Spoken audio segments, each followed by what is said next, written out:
Well, hello everybody, and welcome to Vinyltreasures. I'm your host, Johnny G, John Galindo. We're back for the Sunday edition here on this June 7, 2026. Welcome you to the 1958 and later edition of the Vinyltreasure show. We're going to start, well, that was actually December 57, but we're gonna end in 1963 tonight. Very interesting show, I have to say. I have for this evening. I have some bonus tracks, and I also have a collector corner record for the night in the 61 block. But anyway, welcome to the program here. And if you are new to this program, we are live only on YouTube on Sunday evening. So please consider subscribing to Johnny G's. I had this AC on all day when I was up here doing the rewrites, and then it was cold, and now I'm hot. And anyway, but we opened up the show tonight, the Sunday night edition, with saxophonist, singer, showman, band leader from Gary, Indiana.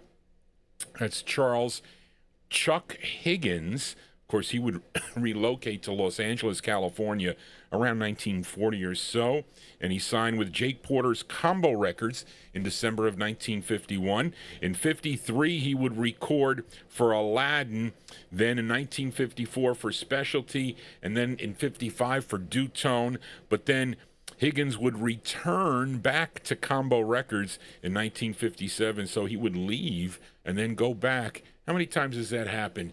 Even in the real world of working, I think that happens.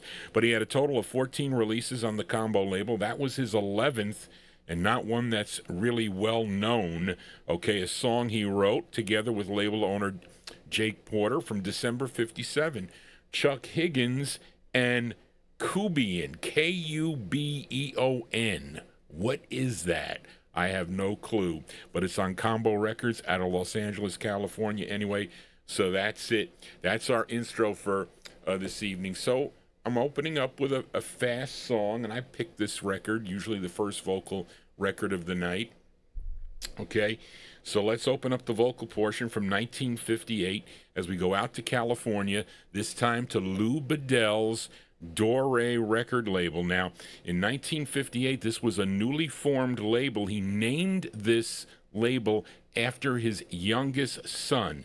Okay, his name was Dore. That's how you say it, not door. There's an accent over the E. Dore. I forget what the name originated from, but that's how you say this label with the feather on it. Okay.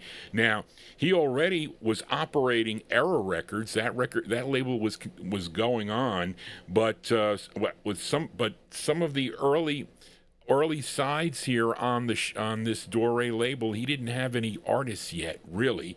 So the early masters were acquired from some other publishers, and this particular song, okay, was purchased from a New York publisher. His name was Joe Happy Goday. I think that's how you pronounce it, Goday.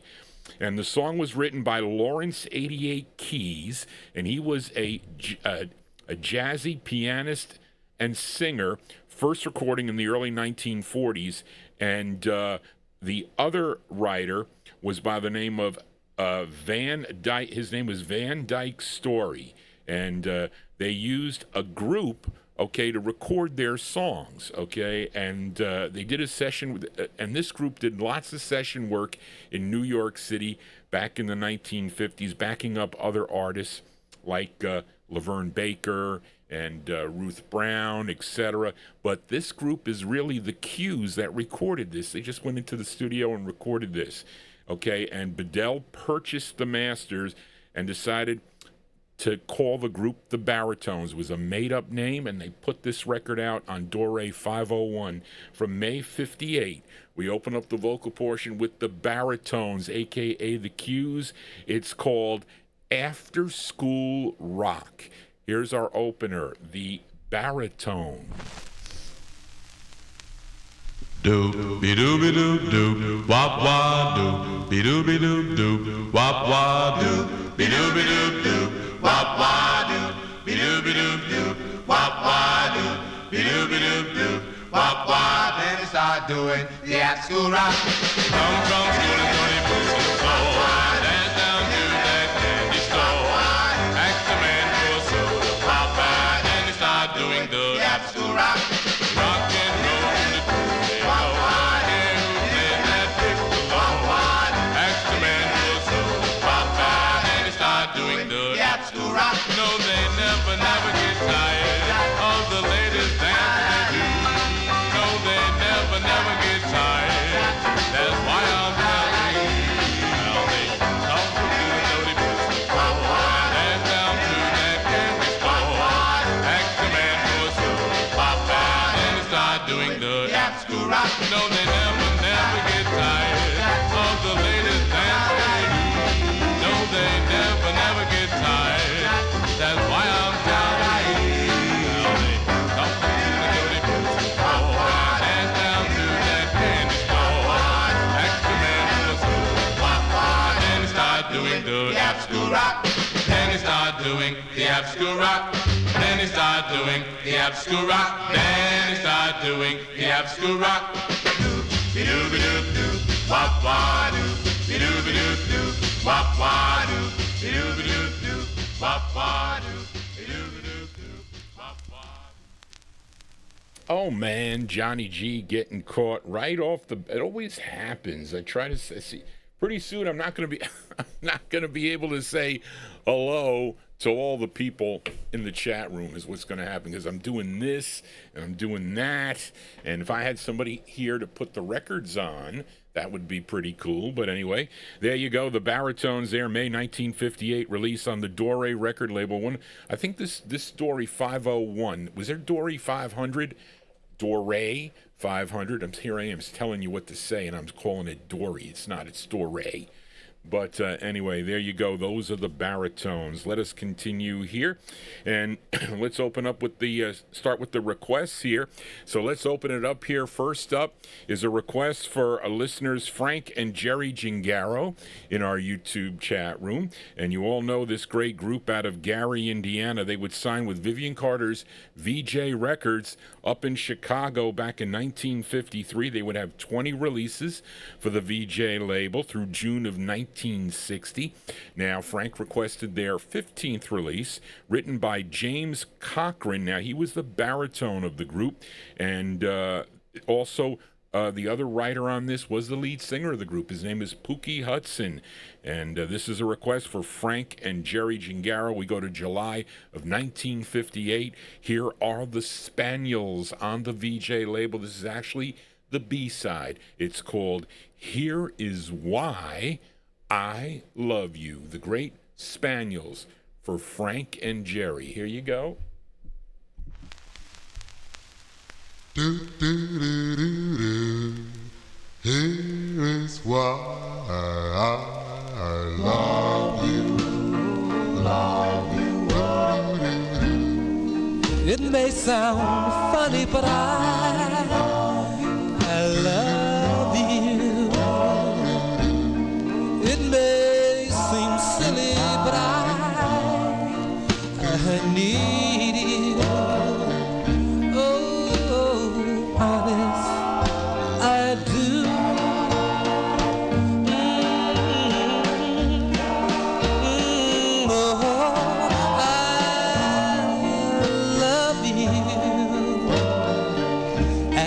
Touch of your hand, I tremble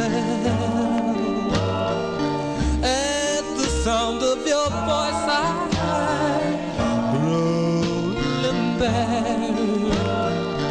You enchant me so.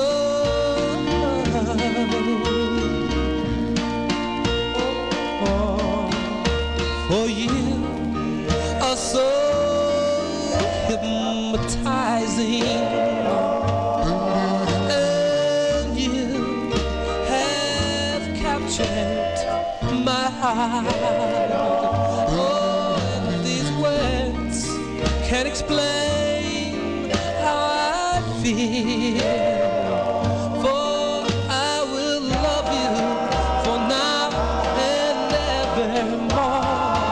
And I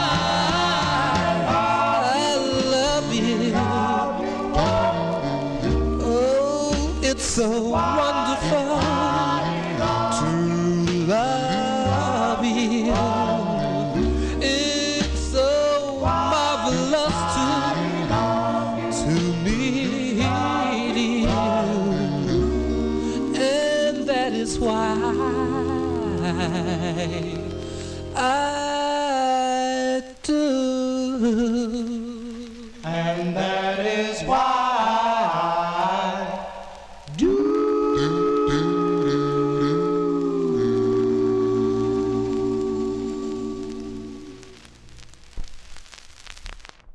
There you go, B-sides here on the Vinyl Treasure Show. What a great record that is. I have featured that on a 78 here on the program. Sounds spectacular on the 78, but that is the 45. You want the DJ copy of that if you can get it, because the stock copies, grainy vinyl, you're going to hear, as are a lot of the non-West Coast presses of the VJ record label. What a great record that is. That is July 1958 release there, going out to Frank and Jerry Gingaro. That's Pookie Hudson and the Spaniels on the VJ label. Here Is Why I Love You. Now, the A side of this is an up-tempo version of Stormy Weather, and the group performed that, or they lip-synced that song on Dick Clark's American Bandstand. I would bet, I hope they did that side too. I wish that tape. These tapes need to be released if they even are available. Who knows? But of course, Frank Gingaro is one of the co-hosts of the Rhythm and Blues Serenade, along with his partner Gordon Skagberg, and you can hear that show on Sundays beginning at 3 p.m. Eastern Standard Time till 5. I think it was a taped show today. Today's show was a taped show. And when's Father's Day? They will not be on Father's Day. Okay, they will not, but they're going to be live. And I think Karen Efron's going to be doing a Sunday show, I think, on the 28th, I think, if I'm not mistaken. I think she mentioned something to me. But you can tune in to the R&B Serenade on Sunday afternoons on WRHU FM 88.7, also on the stream WRHU.org for the same kind of music you can. So anyway, and we're glad that Frank is a listener, Frank and Jerry a listener to the program, or watcher, we should say. Okay, watcher and listener. This is a viewable show. This is the only way you're going to see it on your, I don't know, your iTV or your iPhone or your Android or your tablet or your PC, or being here in the studio possibly. But anyway, let us continue here. Hold on, I got to check. I think this record is off center. Slight, ever so slightly. Let me see if I could do something with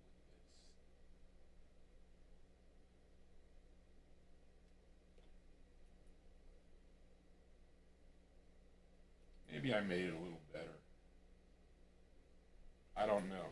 You know, I hate records that are off center. Just bear with me a second. Doing this by eye.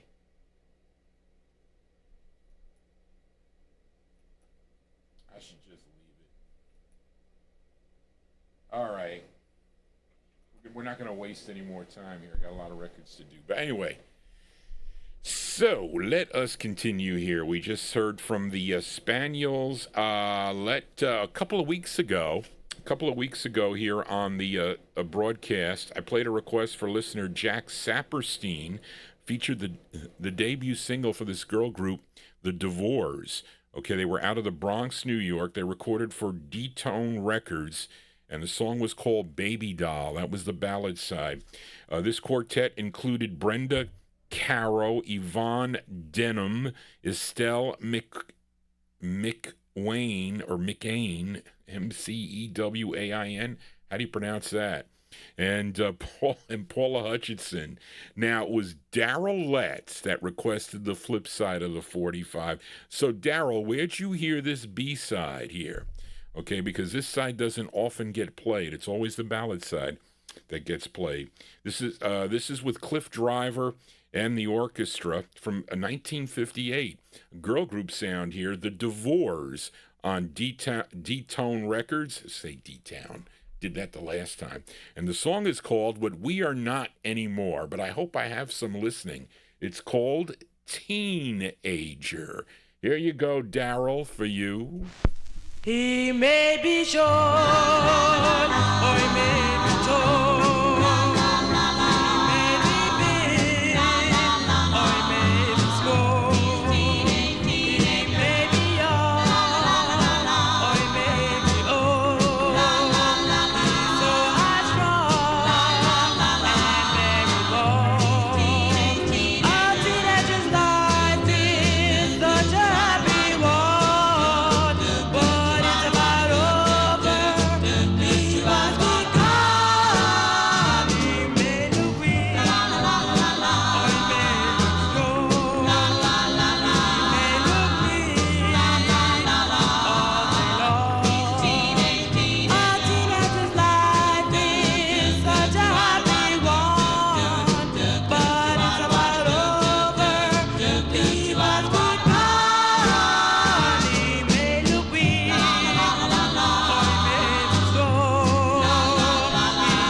So there you go. That one there going out to all the teenagers. I hope I have some teenagers listening.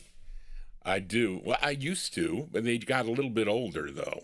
I used to listen to this music when I was a teenager. I didn't know any of it. But there you go. That is a B-side there. Normally, Baby Doll is the side that gets played. A great ballad, too, by the way. But those are the DeVores. That's their first release on the D-Tone label that goes out to Daryllette's 1958. Teenager is the name of the tune. Of course, they would have one more release, okay, on the Moon label from 1959. Another great ballad they do, Where Are You? Haven't played that in a while, too. But let us continue. Here is a bonus track now. Now, the interesting thing is I was looking for this record for a long, long time. I found it about a year ago, and this is a bonus track. So it just took me a long time to find this 45 on Paul Winley's Winley label out of New York City. And this singer had two releases on the label. This is his second. The first is easier, but not this one. Okay, this is a harder one. He previously sang with a number of vocal groups, and you may know, okay, his name was Charlie White, first recording with the Dominoes, and he also recorded with the Checkers, and also recorded, I think, with the Clovers, and also recorded with the Playboys, that recorded for the Cat record label, and maybe some others that I might have missed. But he would go solo, and he wrote this tune together with the label owner, Paul Winley, and there is an uncredited group backing him up on this. Okay, you may be able to guess who they are, because they recorded for the Winley label also. They were known as the Jesters. They are backing him up here. And they also recorded for Paul Winley. From June of 1958, here is a bonus track. Tell me what you think. Charles White and the Uncredited Jesters on the Winley label. It's called Dearest to Me. Here you go, Charles White. Dearest to me, to that someone that is dearer to me. Yes, to me, to that someone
I'm longing to see.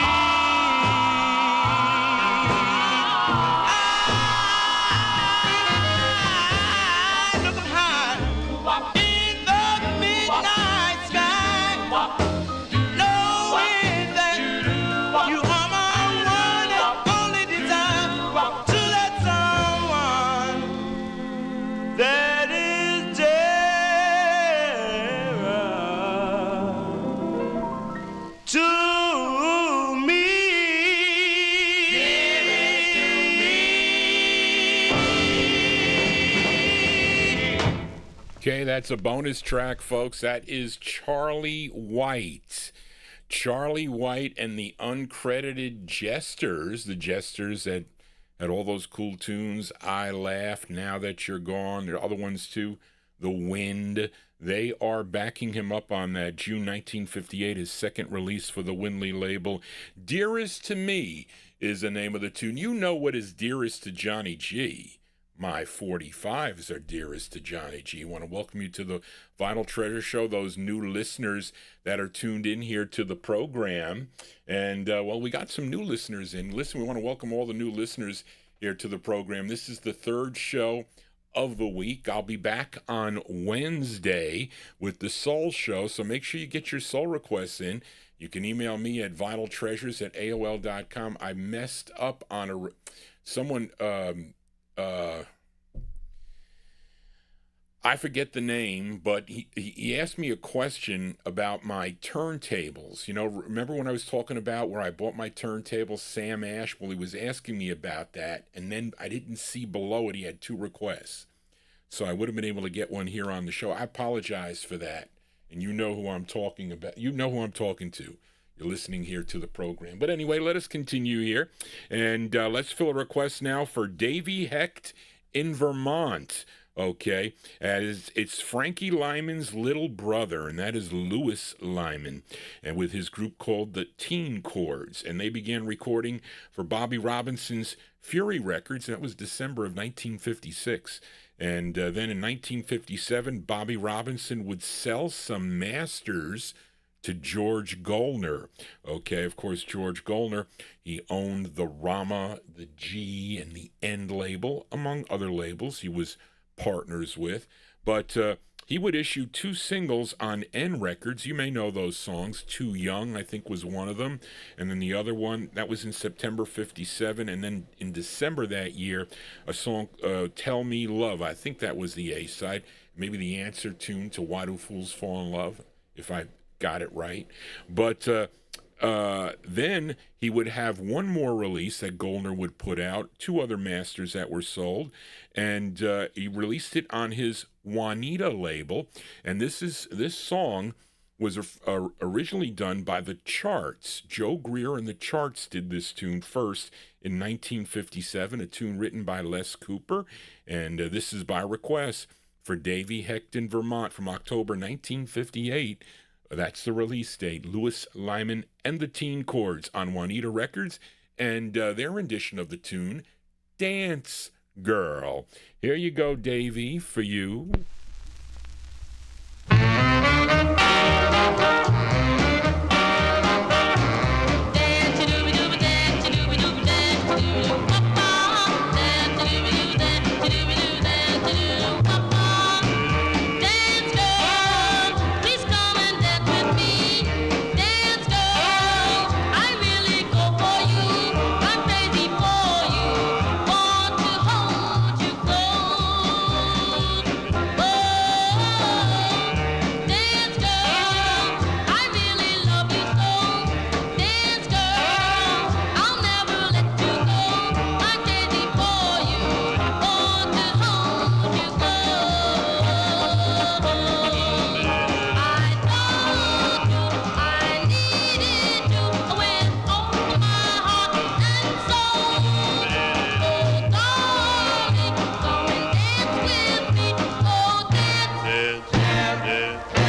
Okay, you know that record, okay, that record normally plays loud for some reason.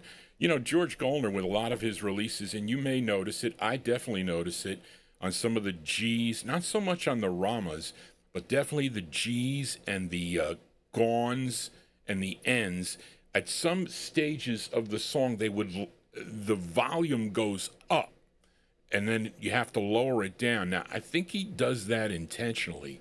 This record is loud all the way through. But anyway, there you go. That one there going out to Davy Hecht in Vermont. October 1958 release on the Juanita record label. Louis Lemon and the Teen Corps' Dance Girl is the name of the tune. The flip side will momentarily be played.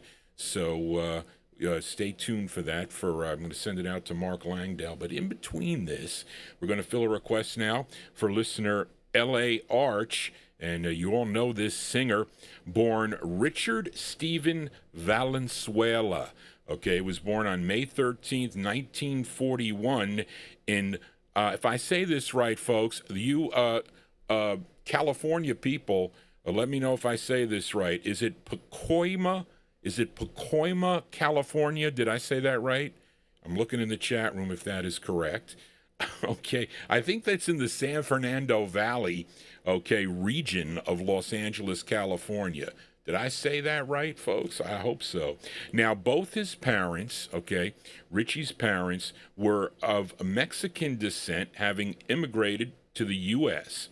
And Bob Keane, he was the owner of Delphi Records. He heard about this 16-year-old kid singing in the high school, playing guitar, and he went and he checked them out, and he said, you know, I want you to come to my house. I'm going to give you an audition. I have a little recording studio down in the basement. So he did go there, and he did an audition, and Bob Keane liked it and signed him to the label right away, signed him. He would sign him on May 14th, 1958, and he recommended, he said, you know what, we can't use Richard Valenzuela. We have to change that. So they changed it. He said, you're going to be Richie Valens. Okay, and that was the start of Richie Valens. And his first songs were recorded at Gold Star Studios with musicians Renee Hall, Carol Kay, and Earl Palmer, drummer Earl Palmer. And his debut release came out in August of 1958, was a 45 my aunt purchase, because she bought 2 records by Richie Valens in her collection. She bought Come On Let's Go, and she had that on a yellow Delphi label. It was on the yellow label. And then this was the other one that my aunt purchased that I broke, because they're styrene. You know how much Johnny G hates styrene 45s.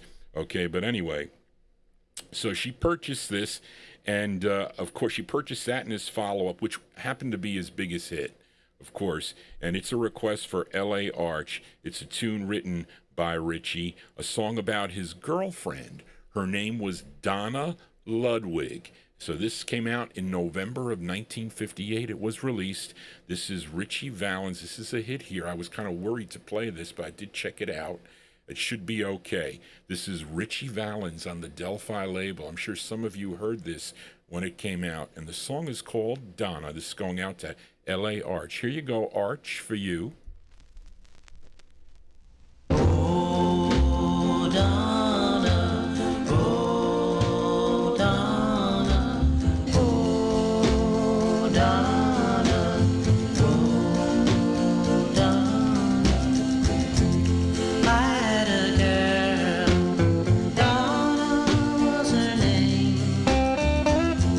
Since she left me, I'd never been the same.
Okay, there you go. That one there going out to listener L.A. Arch in our YouTube chat room. And that is the press.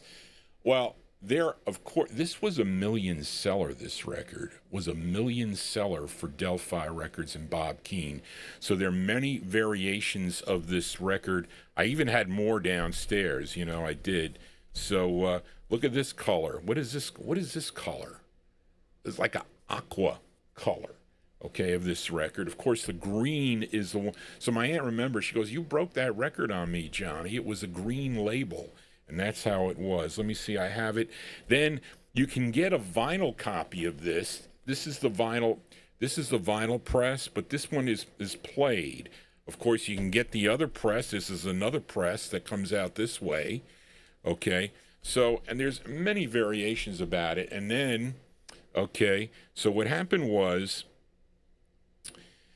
that was November 1958 release, of course, the great Ritchie Valens, and it's a great song. Come on, that's a great, even for vocal group collectors. I mean, before you got into the vocal groups, you were going to hear this one on the radio, and everything else just expanded from that. At least for me.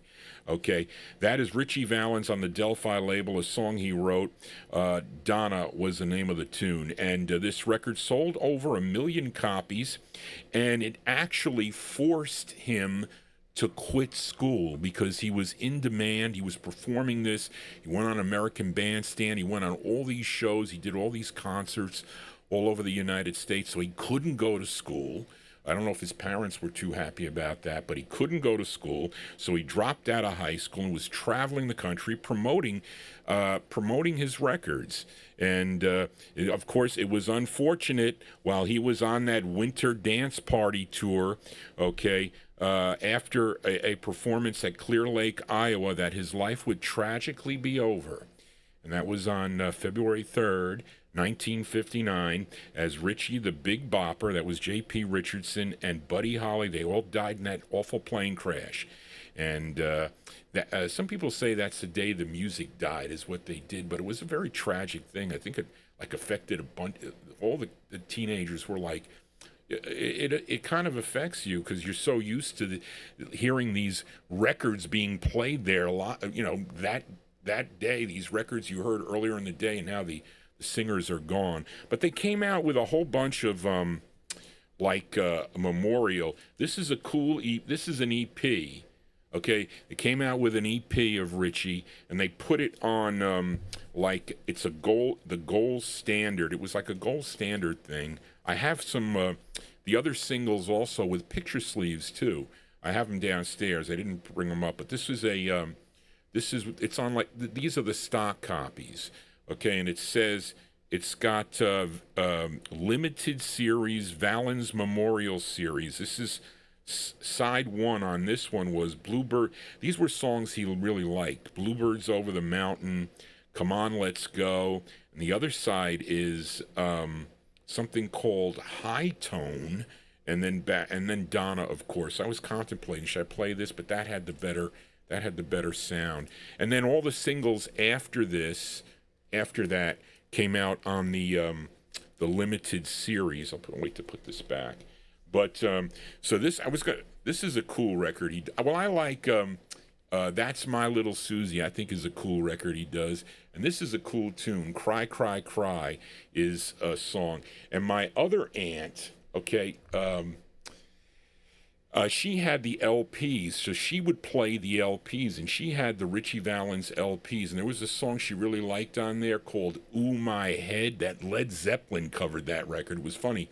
My ex-brother-in-law was here one day, and I'm playing that Ritchie Valens LP. He goes, wait a minute, Led Zeppelin did that song. I said, Led Zeppelin didn't do that song. It was done by him. It was called Ooh My Head. I think it was. He goes, no, Johnny, Led Zeppelin did it. And I said, Anthony, no way. Anyway, there you go. So that is a tragedy. It really was a tragedy. But there you go, Arch. We'll play the flip side next week. The great Ritchie Valens and Donna. Let us continue here on a Sunday evening here with your DJ Johnny G, listening to the 50s and early 60s edition of the Vinyltreasure show. And this is the flip side. We just heard Louis Lyman and the Teen Chords with Dance Girl. Well, let's flip the 45 over, and it's another cover tune, as I just played this song last night by Veretta Dillard, if you recall. It was on Herman Lubinsky's Savoy Records from July 52, and this was done 6 years later, released on the Juanita label, and we're going to send it out to Mark Langdale in Australia. Thank you, Mark, for your email.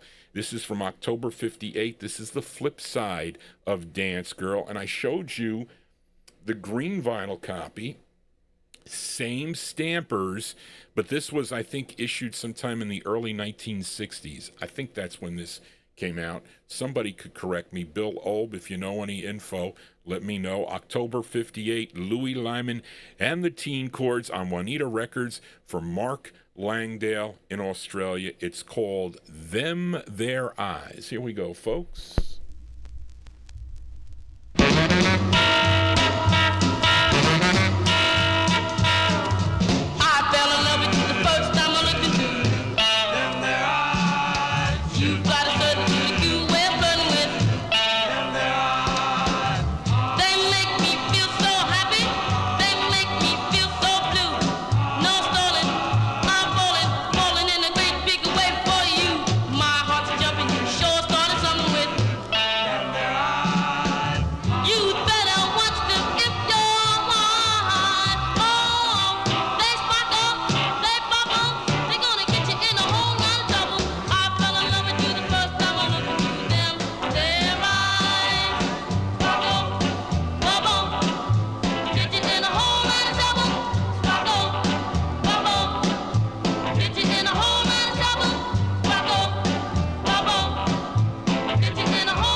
Well, called cover tunes, although it's not technically a cover tune, but yes, they are covering that tune there. Them Their Eyes is the name of the tune. We'll send that one out to Mark Langdale in Australia. October 58 release on Juanita Records, Them Their Eyes by Louis Lyman and the Teen Chords. But to read, those are Goldner's stampers in there. So I don't know what pressing plant that was. So they probably, and this was what? I think that was 1960 or 61 release for that one there anyway.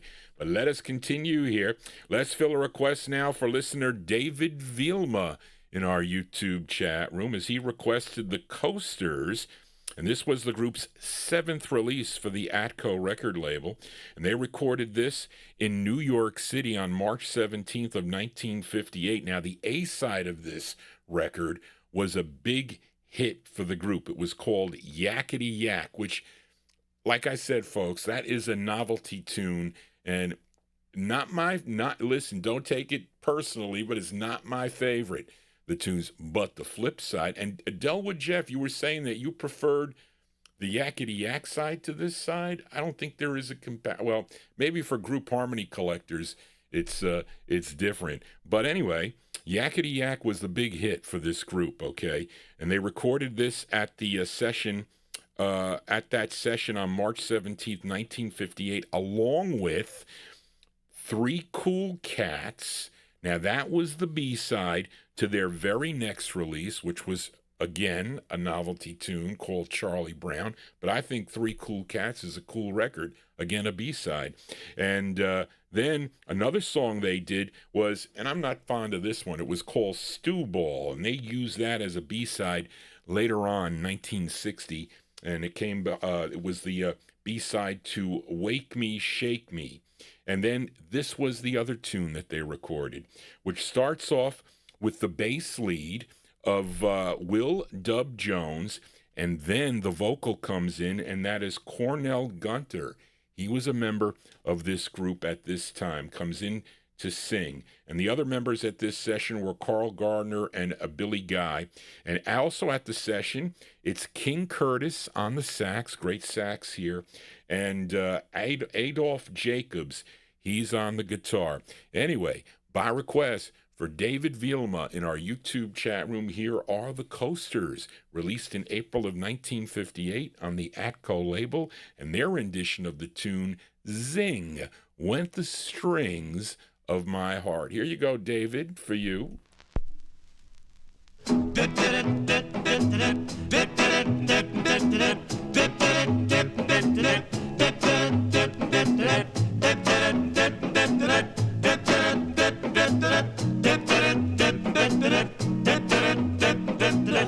Dear, when you smiled at me, I heard a melody.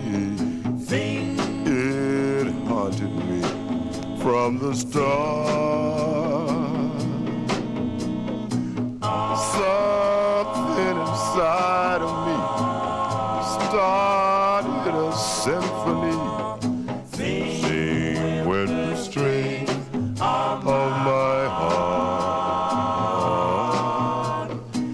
Whoa, like a breath of spring. I heard a robin sing about a nest apart.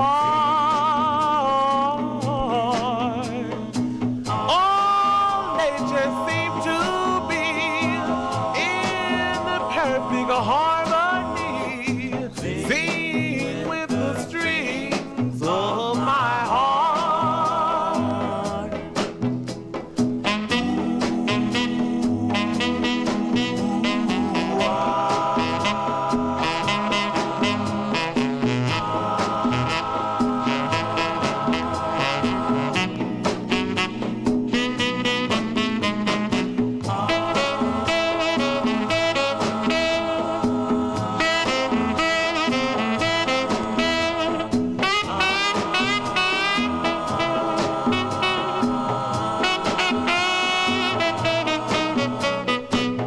I still recall the thrill. I guess I always will. I hope we'll never depart. Dear, whip your lips to mine, a rhapsody divine. Sing with the string of my heart.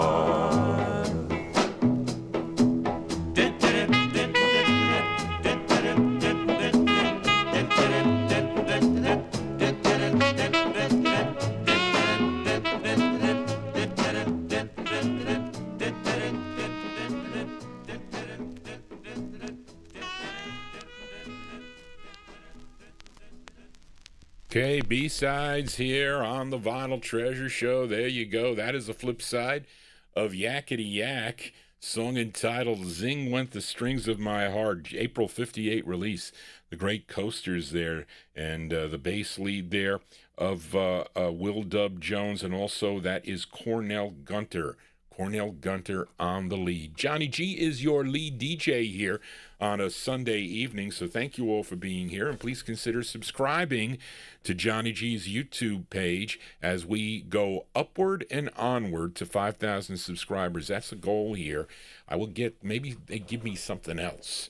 I don't know, what YouTube does with this thing here, but I'm considered a minute podcaster, is what although I wish I was minute, but I'm not, size-wise. But let us continue here. Let's fill a request now. We are still at 1958 is a big block here, although I don't have many left. But let's fill a request for listener Gary McClendon in our YouTube chat room. He requested a male-female duet, and the male first recording with his group, the Honey Jumpers, recorded for the Bahari Brothers Modern record label. That was back in 1953 first. And she was a female member of a group called The Dots. They recorded for, I think it was, who owned Caddy Records? It wasn't her, it wasn't Hancock, was it? I don't know. But Caddy Records out in Los Angeles, California, and that was 1956. Now, they are Oscar McLawley and Jeanette Baker. And this came out on Leon Renee's Class record label. It's with Googie Renee and his orchestra. Now, Googie is Leon's son, and he was an orchestra leader. And this is their first of two on the Class record label from May of 1958. Going out to Gary McClendon in our YouTube chat room. Oscar McLawley and Jeanette Baker. It's called Hey Girl, Hey Boy. Here you go, Gary, for you.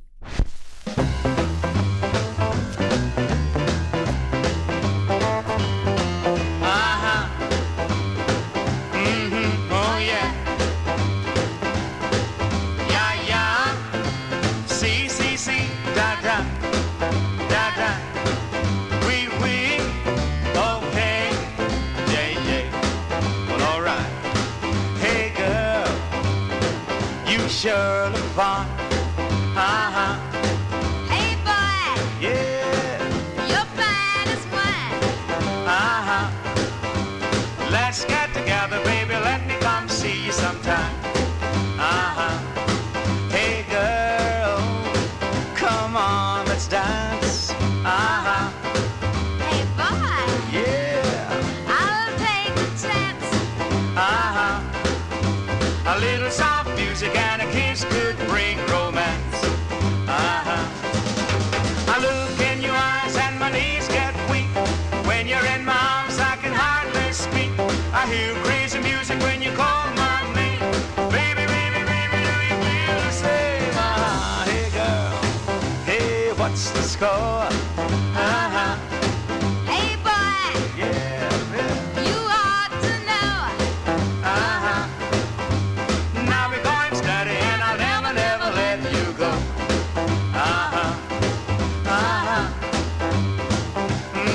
Oh yeah. Yeah, yeah. See, see, see. Da, da. Da, da. Oui, oui. Okay. Yeah, yeah. Well, all right. I look in your eyes and my knees get weak. When you're in my arms, I can hardly speak. I hear crazy music when you call my name. Baby, baby, baby, do you feel the same? Hey girl, hey, what's the score? Hey boy, Yeah. you ought to know. Now we're going steady and I'll never, never let you go.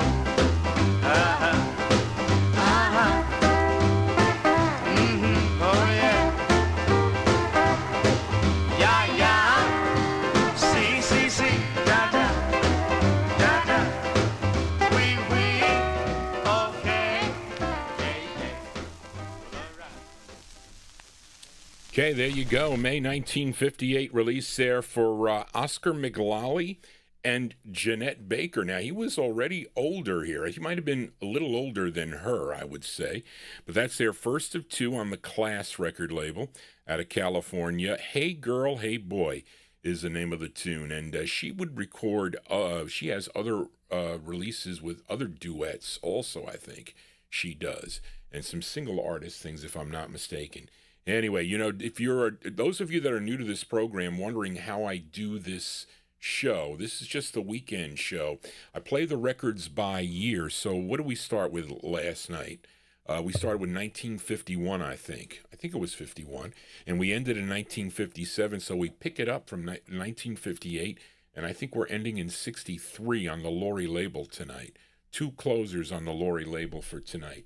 But anyway, let us continue here. We are in the 1958 block. Let's fill a request for Timothy in our YouTube chat room now. He wants to send this one out to Johnny G's parents, Mr. and Mrs. Galindo, and also wants to send this one out to Amy King and also to my admin, Charlene Whiteside.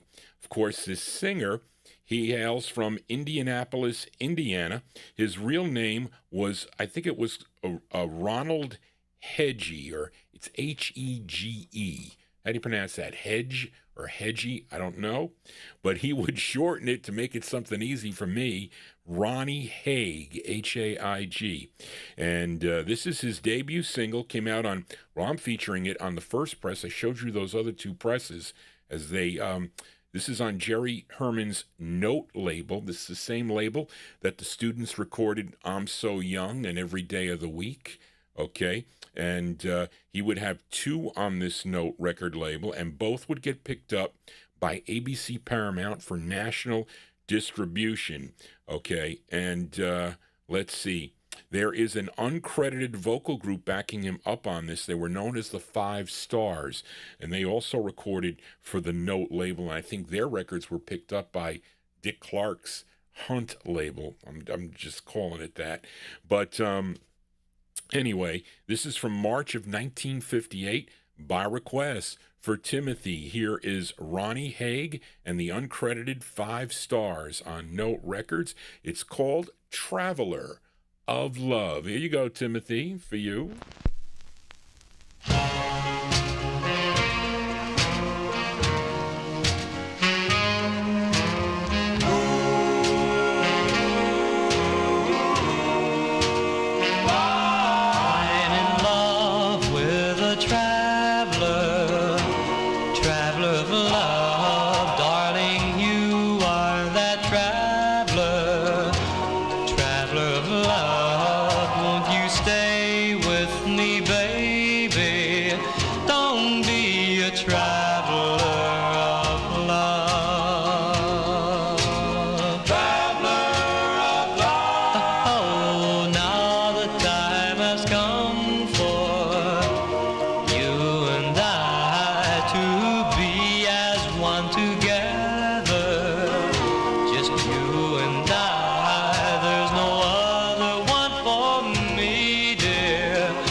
Okay, that's going out to all the travelers out there. Do we have any travelers of love out there? I don't know. Maybe we do.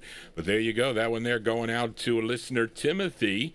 And he wants to send that one out to Charlene Amy King and Mr. and Mrs. Galindo. That is March 1958. Ronnie Haig and the Five Stars on Note Records. Traveler of Love is the name of the tune. Now in 61, a group, I think they're from Louisville, Kentucky, the Trendells. I think that's how they split the Trendells would cover the flip side of this. Okay, it was a song called Don't You Hear Me Callin' Baby, which is pretty cool, kind of like a rocker tune, and came out on the Tilt label, which prompted ABC to re-release that with a different number. So you saw the 99,000 number. That was the 58 release, and then it was 10,000 something for the 1961. Well, you see, Johnny G's a completist. I collect the labels. I need my head examined. Let us continue now. And we got one more from the year 1958, and this is a flip side request for listener David Fields. Now, last week, I featured Harvey and the Moonglows, okay, for listener David Vielma. He requested the 10 Commandments of Love by Harvey and the Moonglows, and that was Harvey Fuqua on lead with his new group of Moonglows, who were really the Marquis, okay, the Marquis, and that included Marvin Gaye was a member of that group, and some other guys there. But the B-side is a duet, okay? It's a duet of Harvey Fuqua along with Bobby Lester. And this was recorded in December of 1958. I'm sorry, December of 1957. I got a typo there, Charlene. I typed it. December 57. And this is by request for David Fields. August 58 release, Harvey and the Moonglows, but a duet. It's called Mean Old Blues. Here you go, David, for you.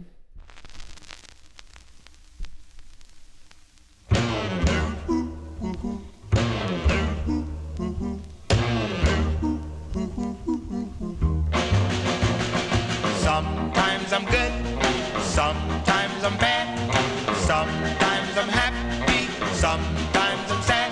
Ain't it a shame? So much misery and pain. Maybe someday I'll drive these mean old blues away. Sometimes you're here, sometimes you're gone, and I know what's going on. Ain't a shame, so much misery and pain. Maybe someday I'll drive these mean old blues away. Don't try to tell me your troubles, 'cause I've been drinking and I'm seeing double. You got me doing like a Sputnik going round and around and around. Is you is you ain't. You said is, I said think. Ain't it a shame? So much misery and pain. Maybe someday I'll drive these mean old blues away.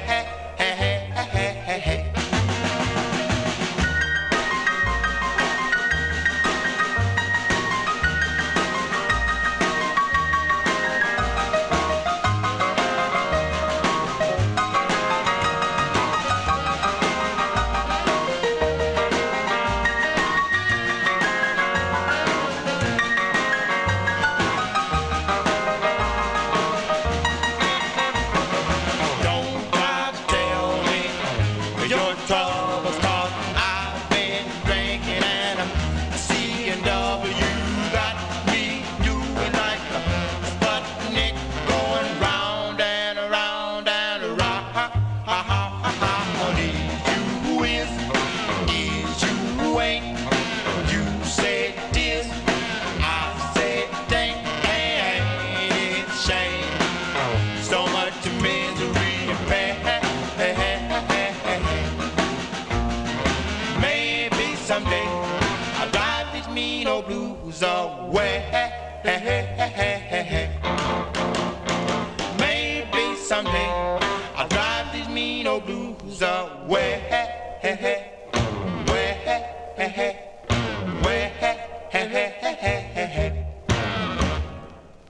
There you go, August 1958 release there. That one there going out to listener David Fields. That says Harvey and the Moonglows, but actually this was really at the tail end. The group was really, they were all fighting and whatnot and wanting to separate and whatnot, and the company, again, wasn't helping. You're putting out duets instead of other releases by the group that they did have in the can. They didn't do it.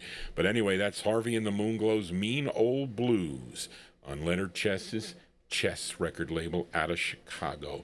Let's move into 1959 now, and here we are this is the Collector Corner record of the night. This one used to be very expensive. Well, it still is expensive. It's not that easy to find this record, although there was one not too long ago that there was an auction here on the I think that went for, was a good price. I almost wanted to buy. I would have bought a second copy of that, Don. I would have done that. But anyway, this is the Collector Corner record of the evening here. This group is from Jersey City, New Jersey, and they included George Flowers, William McCoy, Mike Wells, and the lead singer on this, his name, Thomas Skip Brown. He also recorded, or is known as Skip Jackson. Now, collectively, the group was known as the Shantons, Shantons, and they recorded 3 for the Jamar label, and this was their second release. This was arranged by Billy Muir. Used to be a Facebook friend of mine, Billy Muir, and then, of course, unfortunately, he would pass away. He was up there in age. This tune co-written by the lead singer, his name, Skip Brown, from January 59. Our Collector Corner record of the night, the Shantons on Jamar. It's called Lucille. Here you go, the Shantons. Lucille, Lucille, I love you, I love you, I love you, I love you, I do, somebody, somebody, somebody, whoa, whoa, whoa, somebody, whoa, whoa. Lucille, Lucille, can never live without your love. My delight, the light that shines up above. I love you so.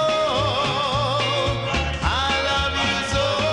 Lucille, Lucille, oh, can't let you go. Never let you go. Oh, I love you so. I love you so. You're my heart's desire. You set my soul afire. I want you, I need you, I do, really, really do. I love you so, dear, I can't let you go.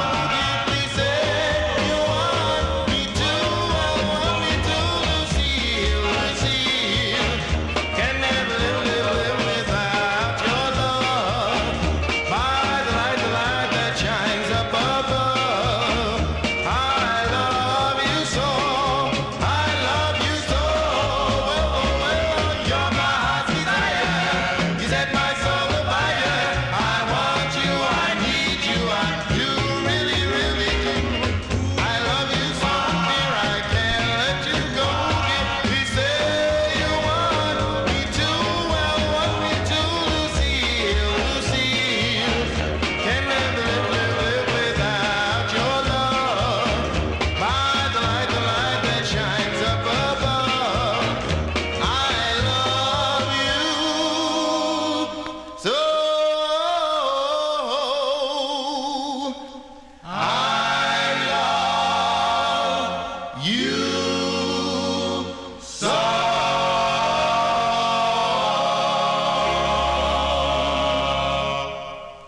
Yeah, January 1959 from the Collector Corner. Those are the Shantons.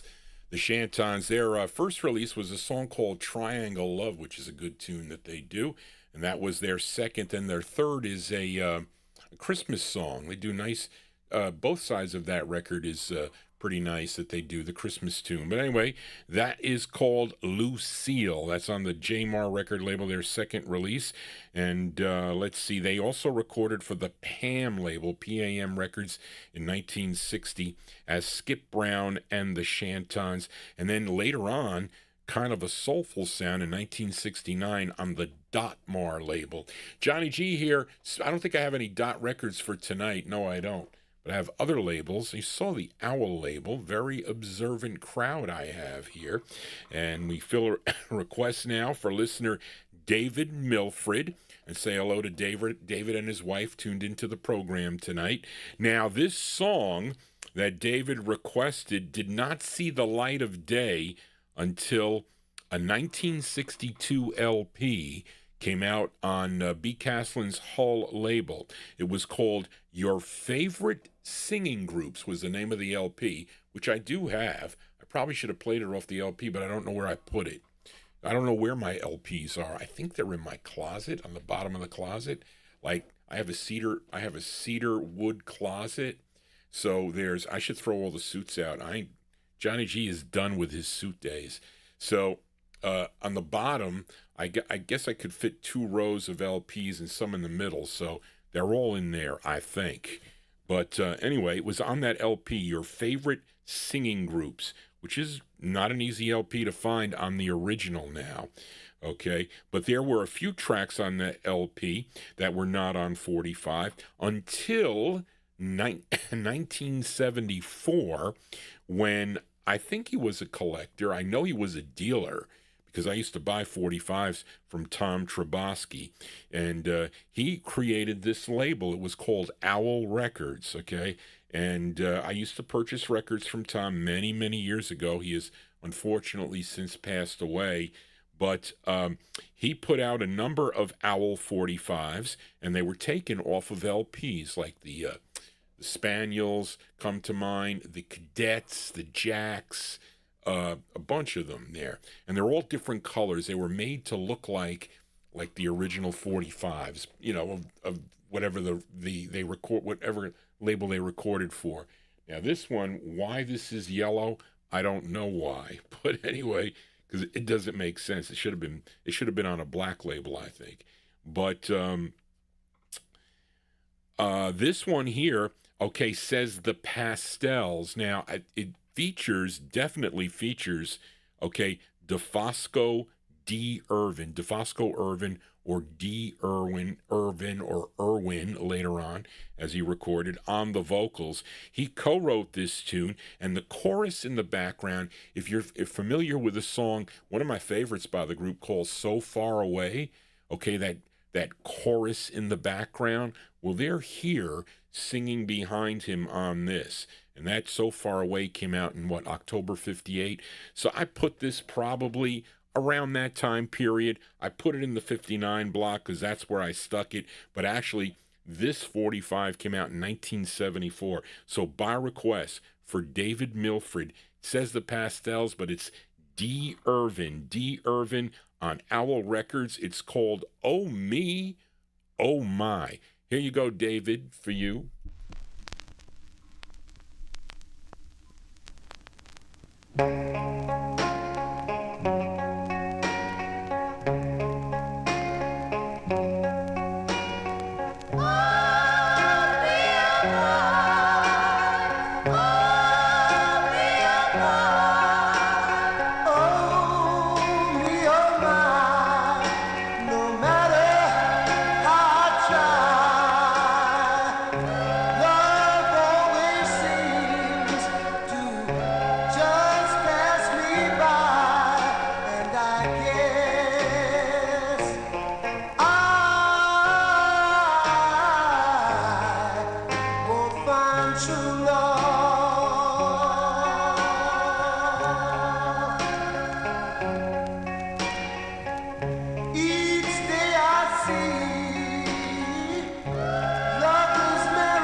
Seems so in vain.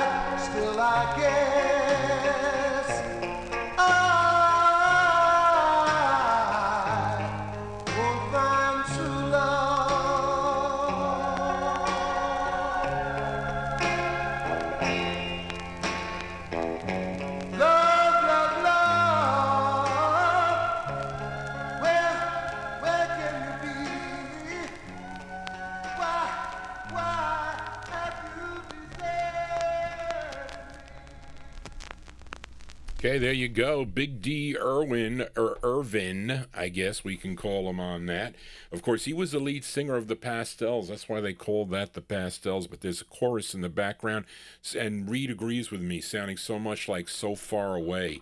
Their third release on Argo Records in '58, and that song called Oh Me, Oh My on the Owl label. There you go for David Milford. Let us continue here in 1959, and let's fill a request now for listener Bob Cruz in Maryland as we head to Detroit, Michigan for this group. It's the debut single for this group.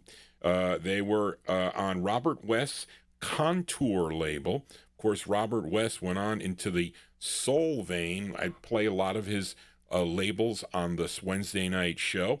This is an early release on early label by him, Contour Records. Now, the group included the letter C. Autry Hatcher. He was first tenor. Cyril Clark was the bass. Alvin English, baritone, and the lead singer on this, his name is Johnny Mitchell, who co-wrote this tune. Let's go to December of 1959 for the Majestics. The Majestics on Contour Records. It's called Hard Times. That's for it's going out to Bob Cruz. There you go, Bob, for you, the Majestics.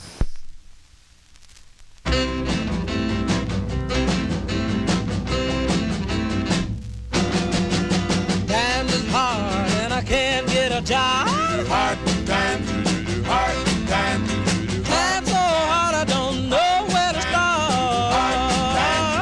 hard times. Well, when it was cold I could shovel snow, but when it's not a cold I can't shovel anymore.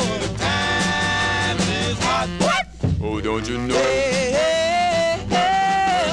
I used to empty trash, but that wasn't no cash. Yeah, yeah, yeah, and I used to run errands, but my feet got bad. You know, one day I'll have a lucky streak and buy a whole lot of bread and a whole lot of meat. Time is hard. What? Oh, don't you know? Well,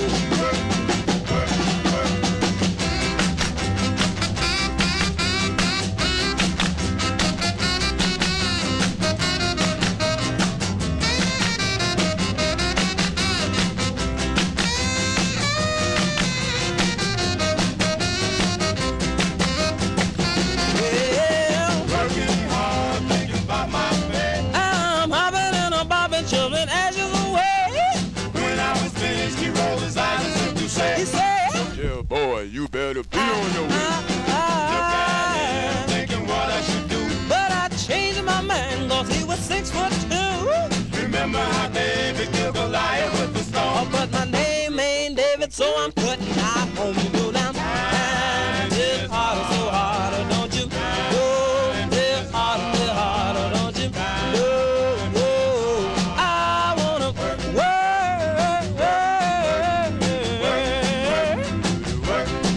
I need a job.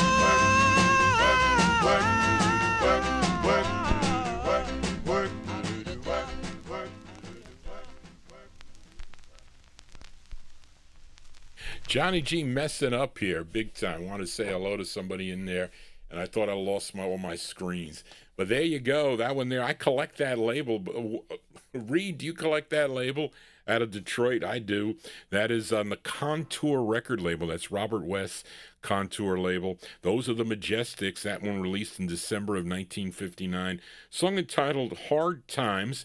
That's Johnny Mitchell on lead. And that one they're going out to Bob Cruz.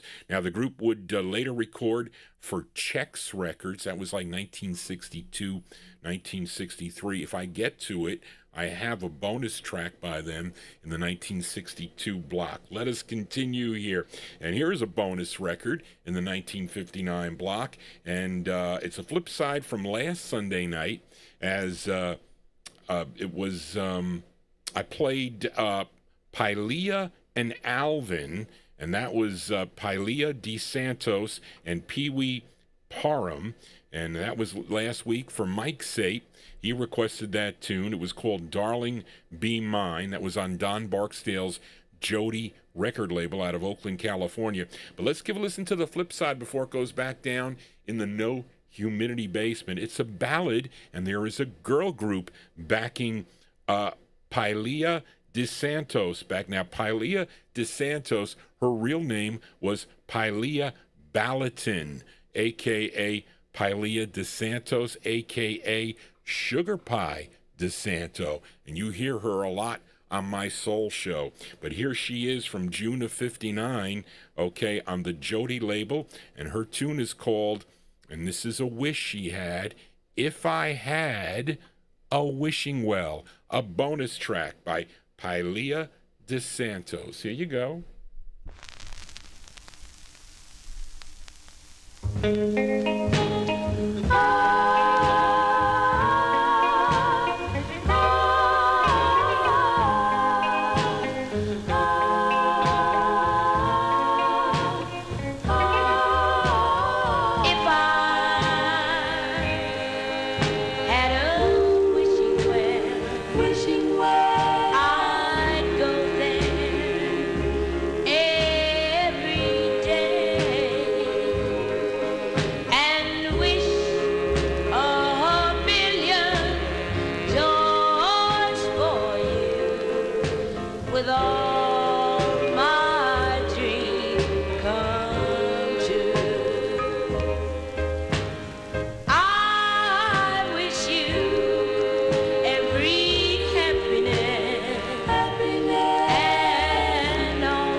Okay, bonus tracks here on the Vinyltreasure show. That is really, we'll say, Sugar Pie DeSanto, early Sugar Pie DeSanto, and she was known as Pilea DeSantos. Okay, on that one there on the Jody label out of Oakland, California. That's Don Barksdale. Also owned the Rhythm label, and he had a radio station. Was it KWBR? Something like that, KW something. Great records on that station, too, by the way. June 1959, If I Had a Wishing Well. Well, if I had a wishing well, maybe I would have a copy of the Jets and a copy of the Corsairs. We'll see. Anyway, let us continue here on the Vinyltreasure show, and we are in the 1959 block. And let's do another Flipside request, this time for listener Mnon. Now, last Sunday, I featured this group, The Desires, their debut single. That was for, it came out on B. Castlin's Hull label. The song was called Let It Please Be You. I played it for Jessica Stanley. I think I played it for you, and I also played it for Tommy Albergo. But listener Mnon requested the up-tempo flip side. It features Robert Bootsy White on lead. Guess we can call this a kitty lead here. Okay, from April 59 for Mnon. Here are The Desires. The Desires on Hull, and it's called Hey Lena. Here you go, Mnon, for you.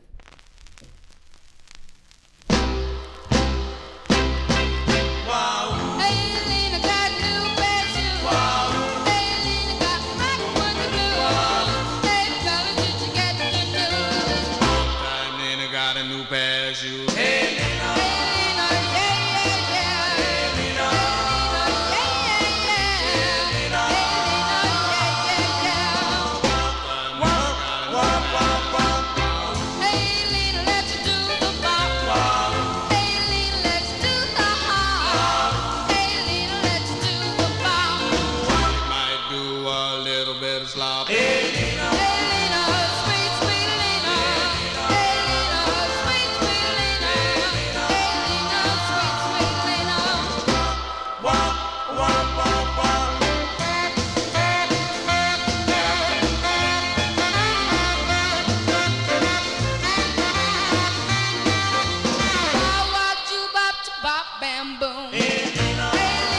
a new pair of shoes.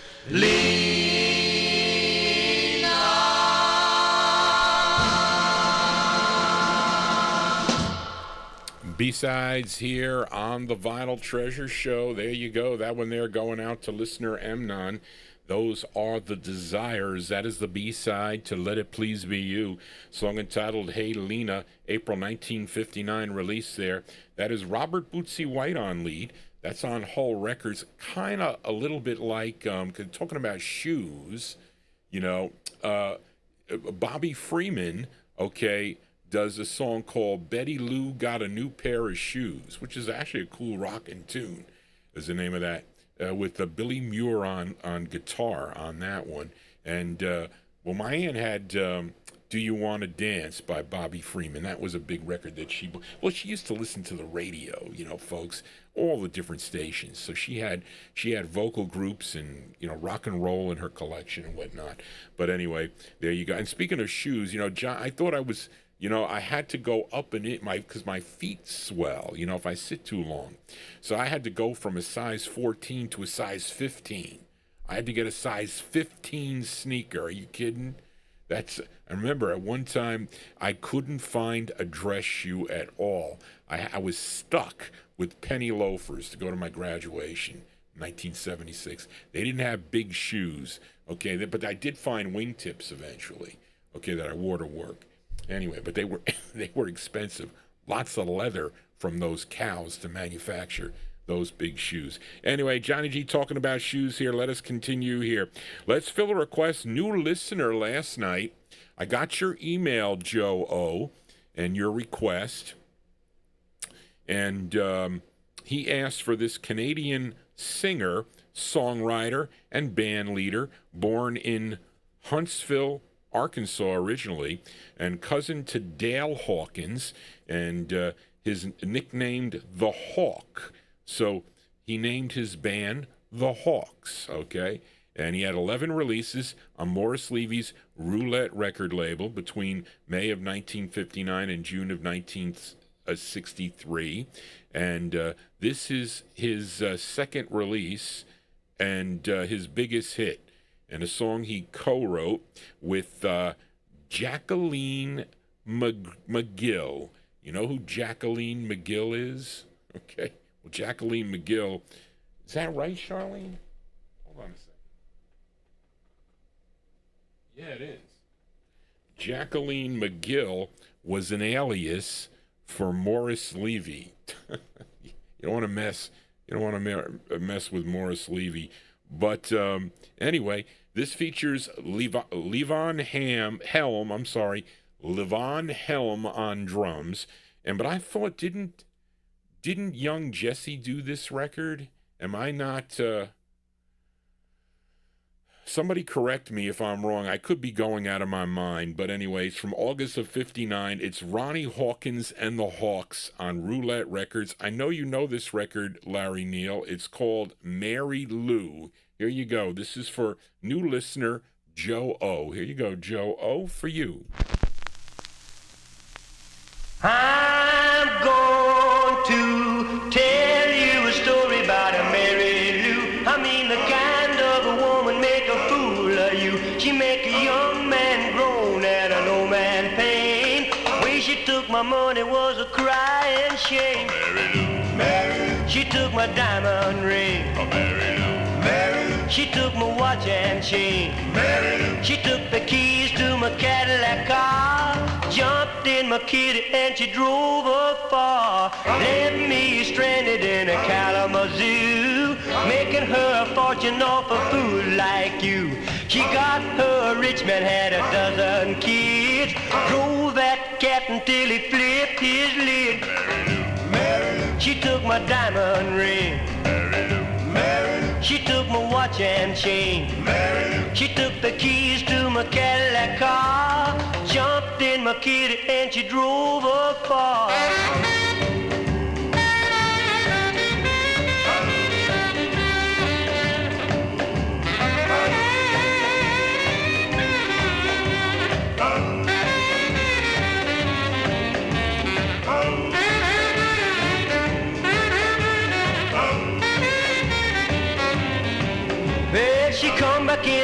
mine about a week ago. Told me she was sorry that she hurt me so. I had a 55 Ford and a $2 bill. Way she took that a minute gave me a chill. She took my diamond ring. She took my watch and chain. She took the keys to my Cadillac car. Jumped in my kitty and she drove her far. Well, she jumped in my kitty and she drove her far.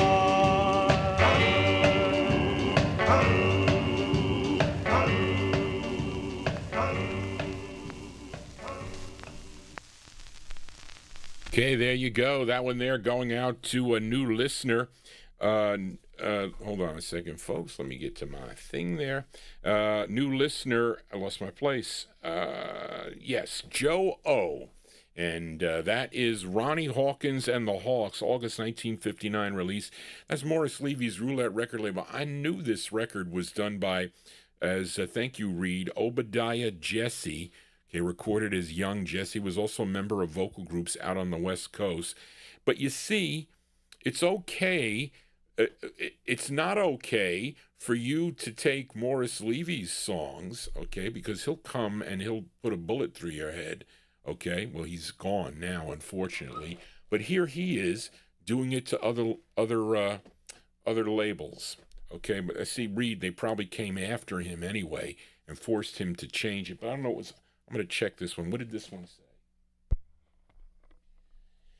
This one has, this one has Hawkins and McGill. That's because Charlene put that in there. So that's not nice, okay? That one's not nice. Not nice. But listen, who said the recording industry was nice? It was not. Payola all over the place. And listen, if the record's good, I don't mind, and that's a good record, and there's nothing wrong with that. But put the correct writers on the darn thing. But record labels did not do that. They left the writers off intentionally. Anyway, there you go. That one there from August 59, Mary Lou, the Young Jesse tune. That one there done by Ronnie Hawkins. Let us continue here, and we are in the 1959 block. Let's fill a request for listener Jack Saperstein in New Jersey. Thank you, Jack, for your phone call and your explanation, as it was fair and understandable. And I'm sure that this song brings back good memories to you, Jack. And it's actually, this tune, an alternate B-side to a Flamingos release. Okay, this is on George Gollner's N record label. Now, the song was recorded March 6th of 1959 and was the B-side to end number 1044. I'll say it was called Love Walked In, was a B-side on that single. Then the Flamingos' next release, which was End 1046, was a song called I Only Have Eyes for You. Okay, and on that single, the original B-side was a song called Goodnight, Sweetheart. But that would be replaced. I don't know why George Gollner did this. Maybe he thought possibly this record might get some airplay. I don't know. But I Only Have Eyes for You was played in the New York area and a well-known record by many. Okay, but Gollner replaced it with the song that Jack requested. And it's actually a duet between Terry Johnson and Paul Wilson. So by request for Jack Saperstein in New Jersey from April 59, here are the Flamingos on End. And the song is called At the Prom. Here you go, Jack, for you.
remember that first night we kissed.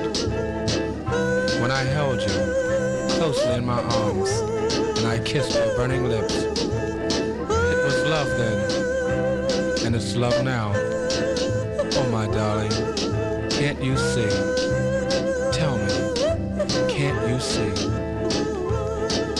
Remember that night at the prom, I held you closely in my arms, and I looked into your eyes, and then I realized I love you.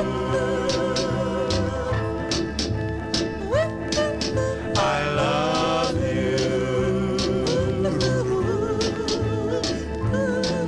I love you. I love you.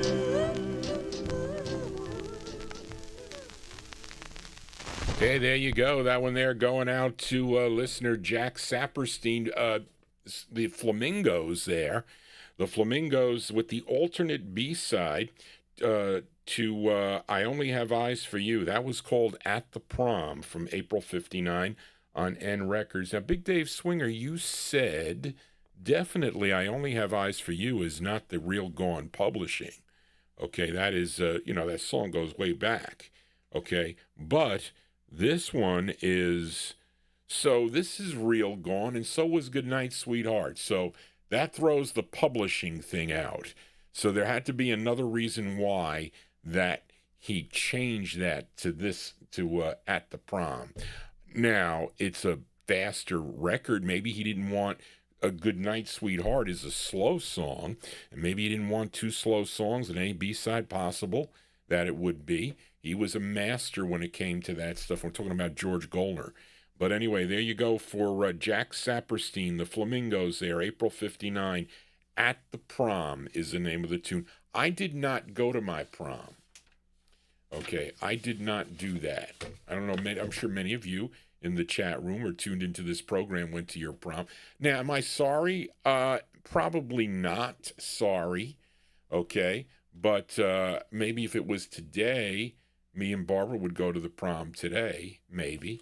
Would go. But anyway, let us continue here on the Vinyltreasure show. And we move into the 1960 block now and fill a request for listener Edmund Williams. I think he said he's working tonight. Edmund, you're working tonight.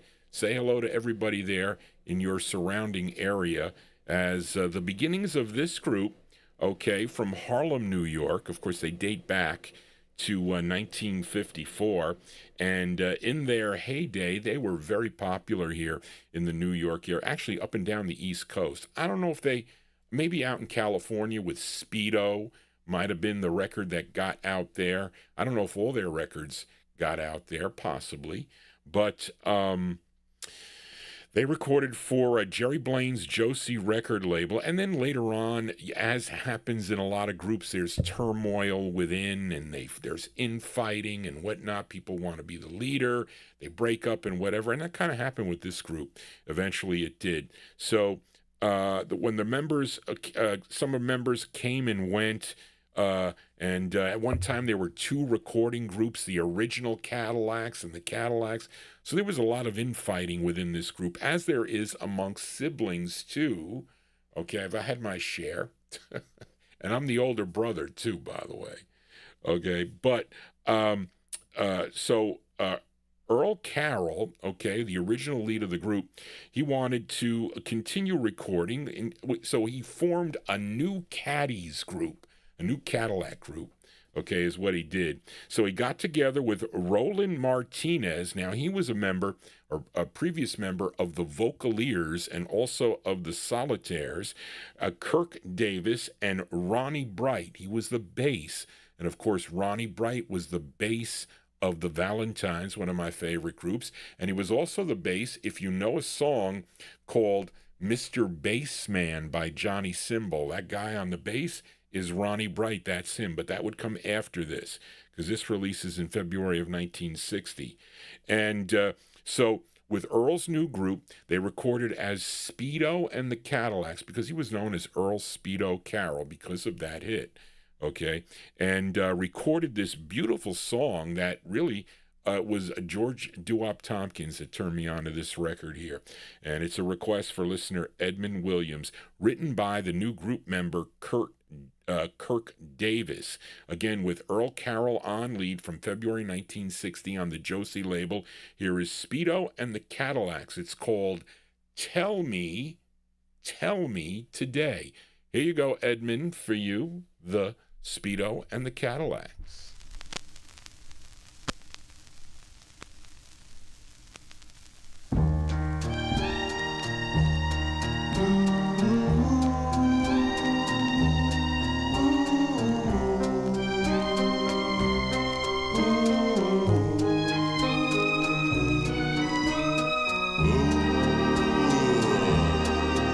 If you love me the way our friends say, oh yeah, and don't tell me tomorrow, tell me today.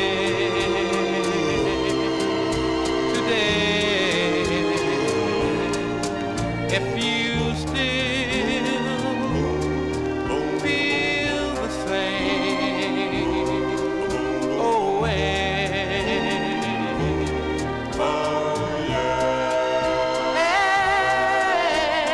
and tell me tomorrow, tell me today.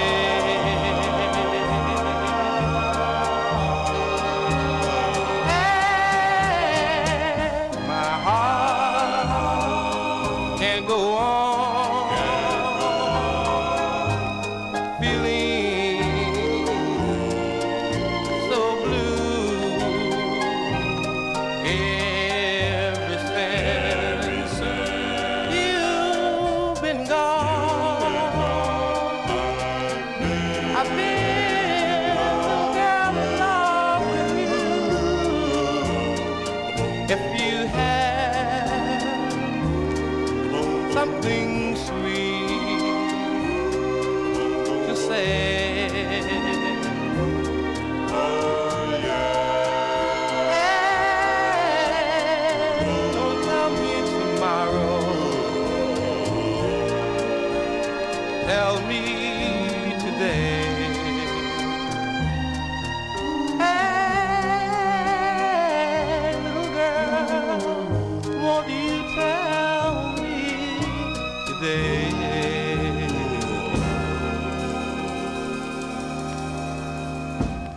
Oh, what a nice tune there. There you go. That one there going out to Edmund Williams. He is working today, probably in the emergency room, I think. Or he works there in a hospital. I think he does, if I'm not mistaken. That is Earl Carroll on lead. Speedo was his name.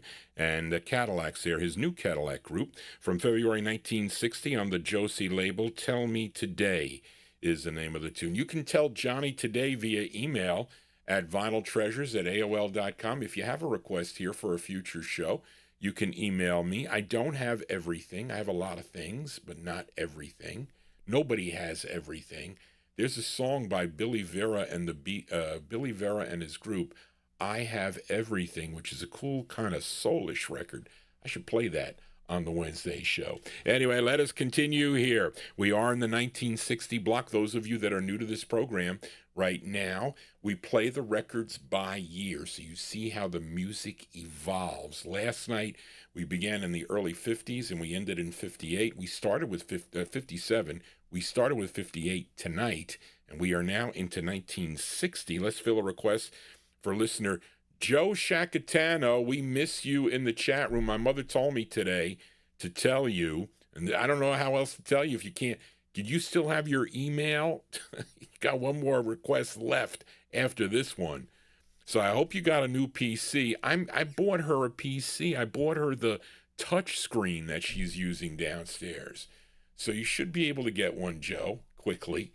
But this is a request for Joe Shacatano, one of my longtime listeners, as many of you are a longtime listener to this program. I've been doing this since 2005.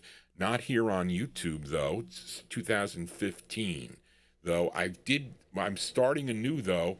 I lost a couple pounds in 2 days. That's pretty good by just cutting down, because I have to get my eyes done. Well, that means my cataracts done, because I can't see anything. And I want to make sure that I pass the health test for that, because if Johnny G doesn't do that, that's not going to be good. But anyway, this is for a request for Joe Shacatano, and this singer best known, okay, for filling in as the lead singer for the Five Satins when the lead singer, Fred Paris, was in the service. Okay, so he was drafted in the service, and this singer filled in for him. And did lead, I think, To the Isle was the big song that he did lead on, and that was in 1957. But I think he was on 4 other sides with the Five Satins on Ember Records. But he would leave the group in 1959. I think he was singing with a group called the Chestnuts on the Elgin label. I have those records in the collection. That was 59. And then after, he would have solo releases on Coral and Vim and Audicon and Music Note and Parnasso, which is a soul record. That's a good tune that many of you will like. But Joe requested this single on Doug Moody's Vim Records. And Vim stands for Variety in Music. That's what Vim stands for. And this is a song he wrote. It's October 1960, going out to Joe Shacatano. Here is Bill Baker and a group backing him up. Bill Baker on Vim. It's called Thank Heaven. Here you go, Joe, for you, Bill Baker. Thank the sun for shining. I thank the moon and the stars above us. And most of all, thank heaven for sending me your love. You're always in my thoughts, dear. No matter what I do, here in this heart of mine is constantly thinking of you. This heart of mine was lonely, and as blue as a heart could be. And then that's when you stepped in and set my boy so free. That's why I thank the sun for shining. I thank the moon and the stars above us. And most of all, thank heaven for sending me your love. Sending me your love. Okay, there you go. That is a great... Whoops. Hold on a second here, folks. I'm messing up.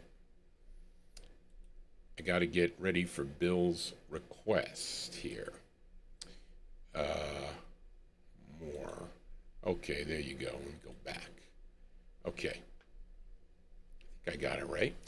That's a great tune. I don't think I've ever played that here on the program before. I had the record a long time in the collection.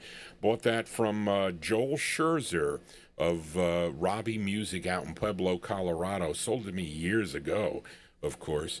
And that one there from From October 1960, that's on the Vim record label. That is Bill Baker. Nice tune there. Thank Heaven is the name of the tune. Let us continue here now. Let's fill a request for listener Bill Olb in New Jersey. He requested this singer born in Gaffney, South Carolina on September 3rd, 1925. September 3rd is Johnny G's birthday, but not 1925. Okay, this singer-pianist, his real name was John A.C. Goodlock, Goudelock, but he recorded as Johnny A.C. first back in 1958 for the Arrow record label.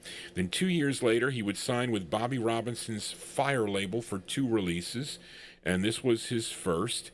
And I think there's a group on this. But you see, Bobby Robinson was smart. He didn't put the writer credit on this. I don't know why. Not that you had to do it. I don't think it was a requirement for record labels to put anything on the label, to be honest with you. But it was just so to educate the people playing the record, who, what, where, the publishing, etc. But not on this one here.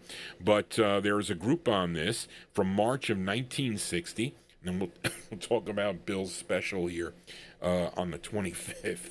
Johnny A.C.'s his name on Fire Records. The song is called, one word, 3 letters. It's called Why. Here you go, Bill Olb, for you, Johnny A.C.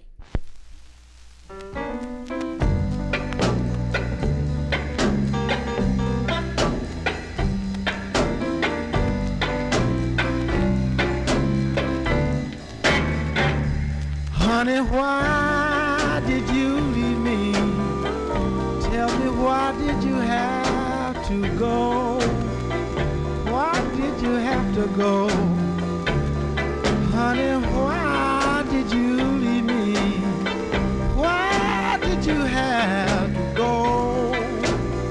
Why did you have to go? If you don't come back,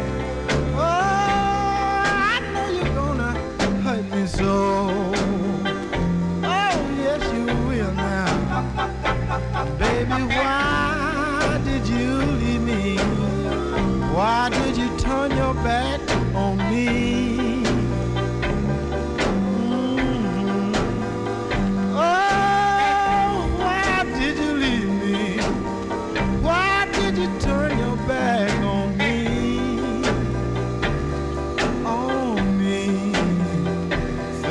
Seems a little tough now, but I know they're not as bad as they seem. Oh, come on. I tried to write you a letter. I believe I'll come on home myself. Oh, yes, I will. I tried to write you a letter, honey. I believe I'll come on home myself. Yes, I'm coming home now. I know a letter is so slow. A telegram, it may get there. Oh, yes, it will. No, I can't sleep a wink. And I can't even think. I got you on my mind. Yes, I'm worried all the time. Come on and help me. I don't want to lose my mind. I don't want to lose my mind. If she could only heard me cry, oh, she never would have said goodbye. Oh, said goodbye.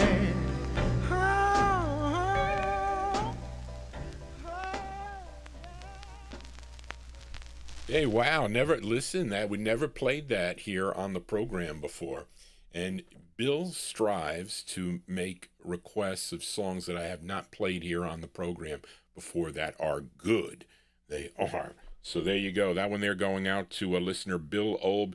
Johnny A.C. is his name. March 1960 release on Bobby Robinson's Fire label. The song is called Why. That actually is his first release. With his second release, he recorded under the name Johnny Chef, Chef, on the Fire label, and recorded for other labels too. I have a release by him on Fling, I think from '62, and he has two on the I think '63 or late '62 on Falu Records, and some things that go into the early 1970s. But there you go for Bill Obe, and I'm saying here that Bill Obe will be my in-studio guest on the 25th of June. It is a day show, okay? June 25th, guest Bill Obe. He'll be presenting a from 1 p.m. Eastern Standard Time till 4.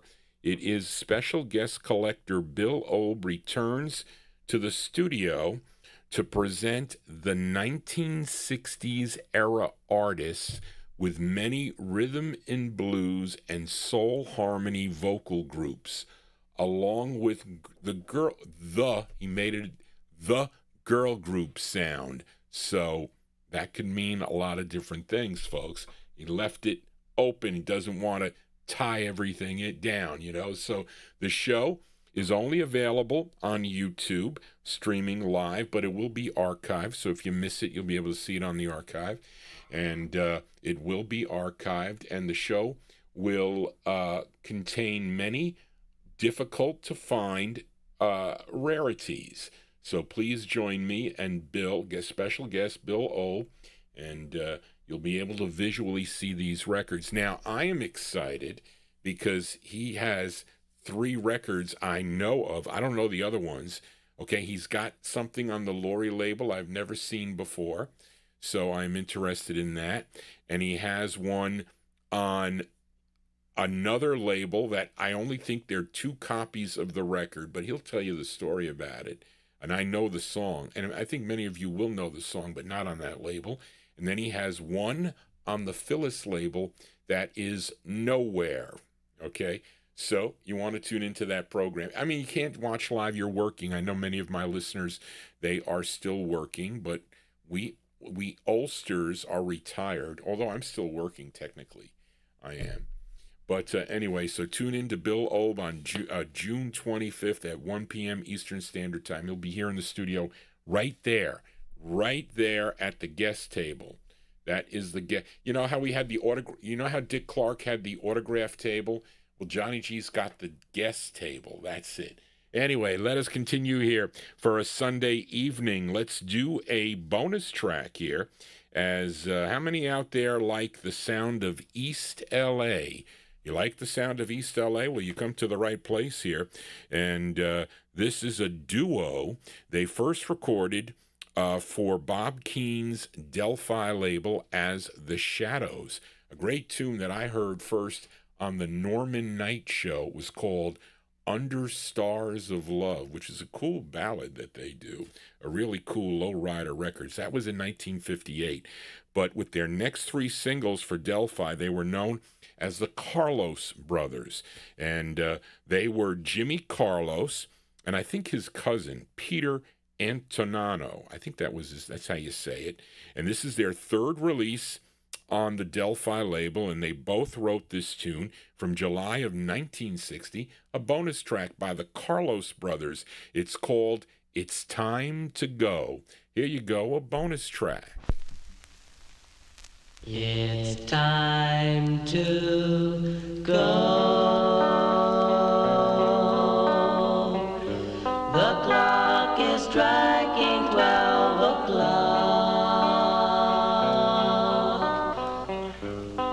Oh, my darling, I love you so.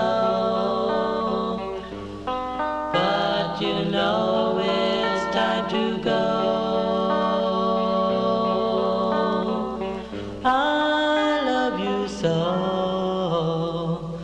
My heart beats fast.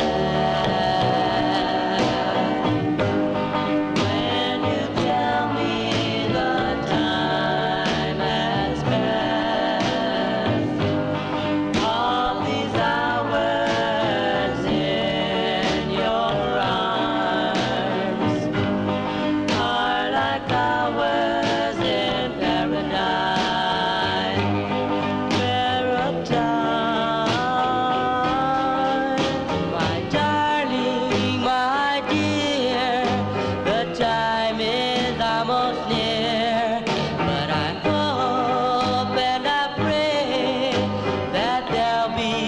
another day that we'll be together and never, never part. My darling, how I wish the time was on. It's time to go. The clock is striking 12 o'clock. Oh, my darling, I love you so. But you know it's time to go.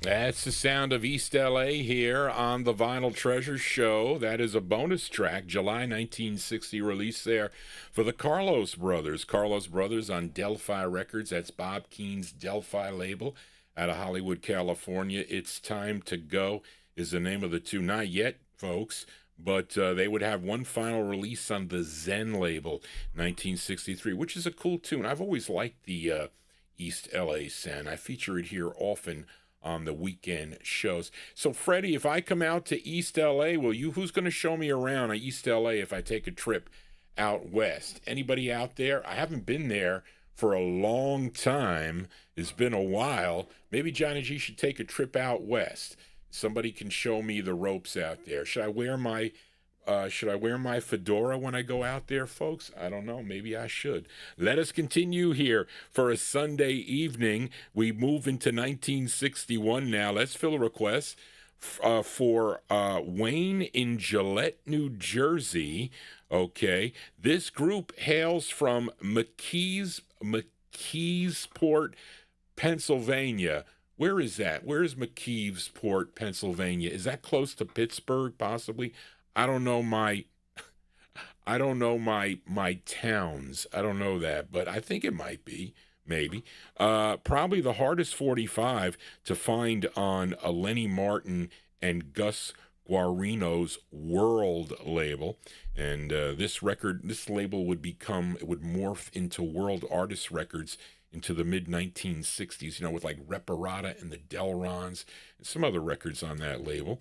But it's a wonderful ballad here. The group is called the group included Fred Hulme, Hulme. He was first tenor. Dick Muse, second tenor. Noel Schwarzenfeger, he's the baritone, and Nick Titch was the bass, and the lead singer on this, his name is Bob Gaynor. Okay, collectively they were known as the Pennants, Pennants. From September 61 on World Records. But we just heard It's Time to Go. Well, this is the answer tune for Wayne in Gillette, New Jersey. It's called Don't Go. Here are the Pennants for Wayne. Here you go, Wayne, for you.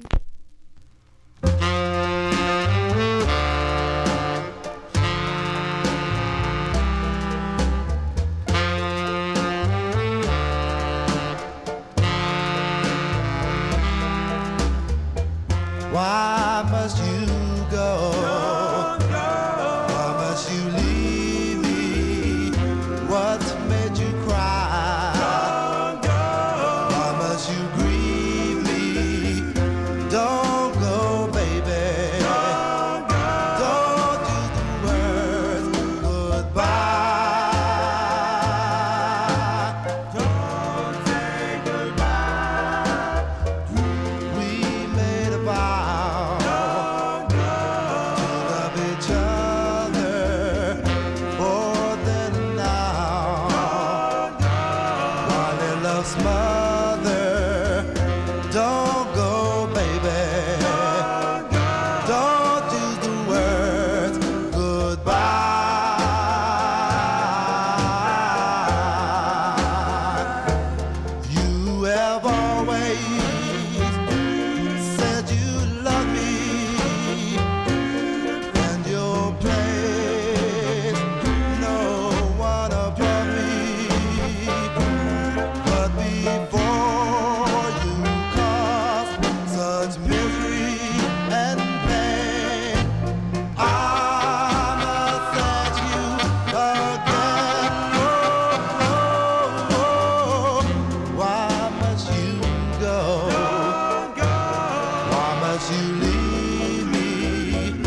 What made you cry? How much you grieve me? Don't go, baby. Don't use the words goodbye.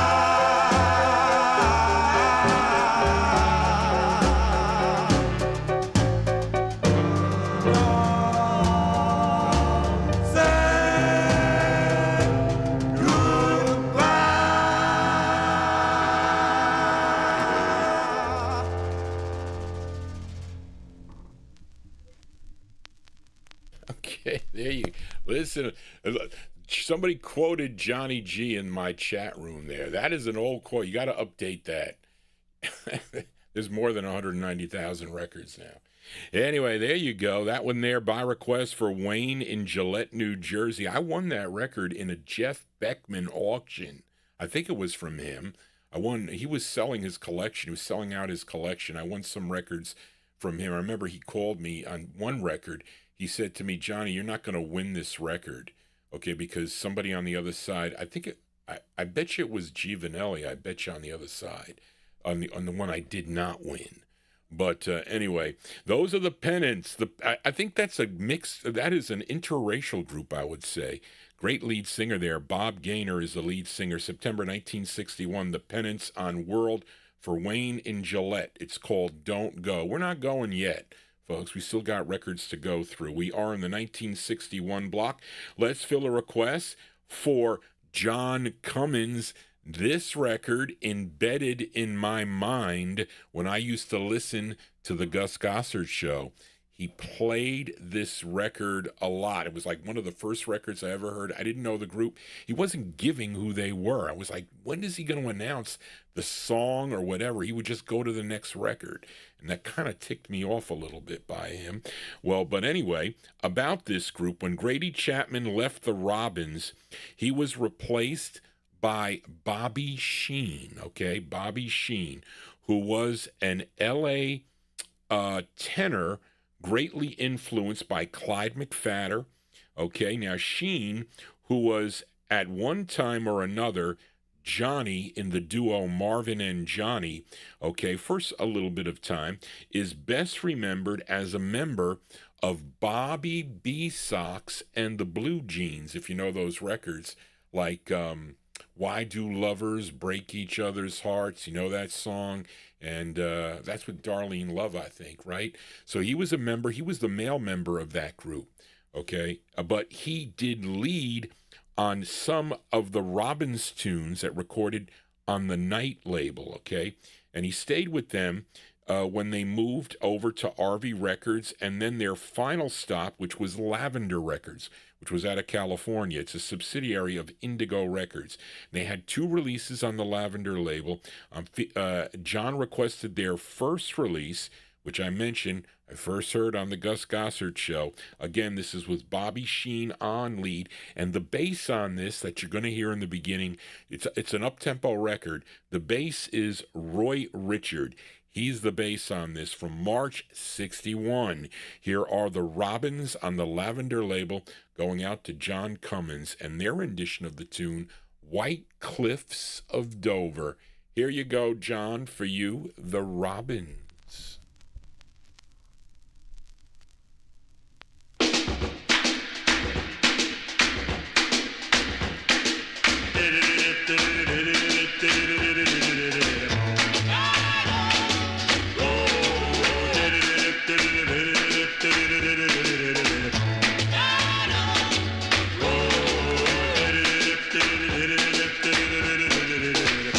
There'll be bluebirds over white cliffs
Okay, there you go. Like I said, a big Gus Gossard favorite. I used to listen to Gus Gossard on WPIX FM here in New York City.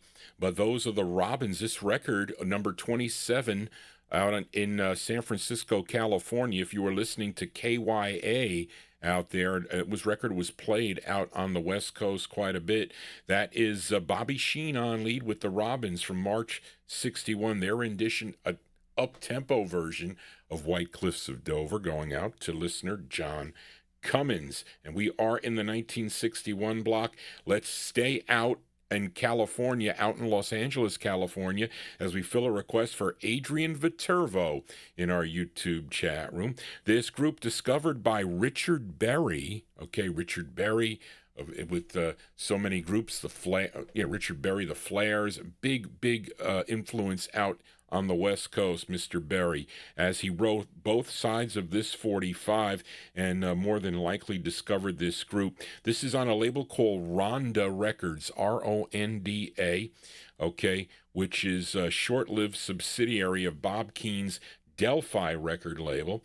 And I don't know anything else about the group. Greg Surik sold me this. It's not that easy to find, folks. From November 1961, a girl group sound here. They're called the Candlettes. The Candlettes on Ronda Records for Adrian Viterbo. And the tune is called Wrapped Up in a Dream. Here you go, Adrian, for you, the Candlettes.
You know, that lead singer sounds familiar. I wonder, Reed, if that is Uma Hurd, possibly. I didn't double check this. I needed to do a little bit more research on this record here. Anyway, November 1961 there, going out to Adrian Viterbo. Adrian likes those rare girl group sounds. Not easy to find that record, folks, out of Los Angeles, California, on the Rhonda Label. Wrapped Up in a Dream is the name of the tune. Great tune here. Let's stay again out in Los Angeles, California again. Okay, this time with a request for Gary Hendren. Gary, I didn't have this record till about a year ago anyway. Never, not that it was ever offered to me, okay, because it was not. I just never could find the record, to be honest with you. But this is a request for Gary Hendren in Alabama. This is on a label called Zomma, Zomma, which is out of Hollywood, California. And it's the only release by this group. Let me see. This is written by S. Turner. I wonder who that is. John Mariscalco, I know. He is the other writer. Okay, and he also produced it. So maybe this is his label. Is it Fortune Music? No, it's not. Robin Hood Music. I don't know who Robin Hood Music is.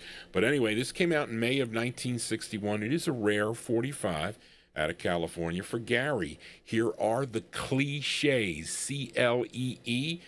CLEE-SHAYS. The Clichés on Zomma, and the song is called My Dream. Here you go, Gary, for you, the Clichés.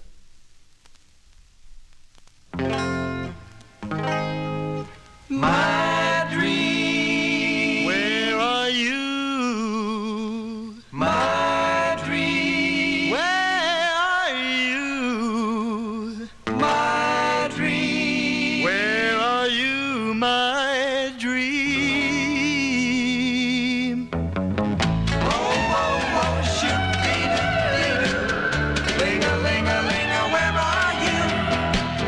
Oh, oh, oh, shoot-dee-doo-dee-doo. Ling-a-ling-a-ling-a, where are you? I see, oh, shoot-dee-doo. Ling-a-rise around. Two lips, oh, shoot-dee-doo. I long to kiss. Warm arms to cling to me so tight. You thrill me every night. A heart so warm, so full of love. A love that's true, things that last always. And never will I be alone again. When my true love comes my way, I guess by now you know I'm dreaming of the love of my own. But dreams of love can be reality. And you believe that it must be so fly to be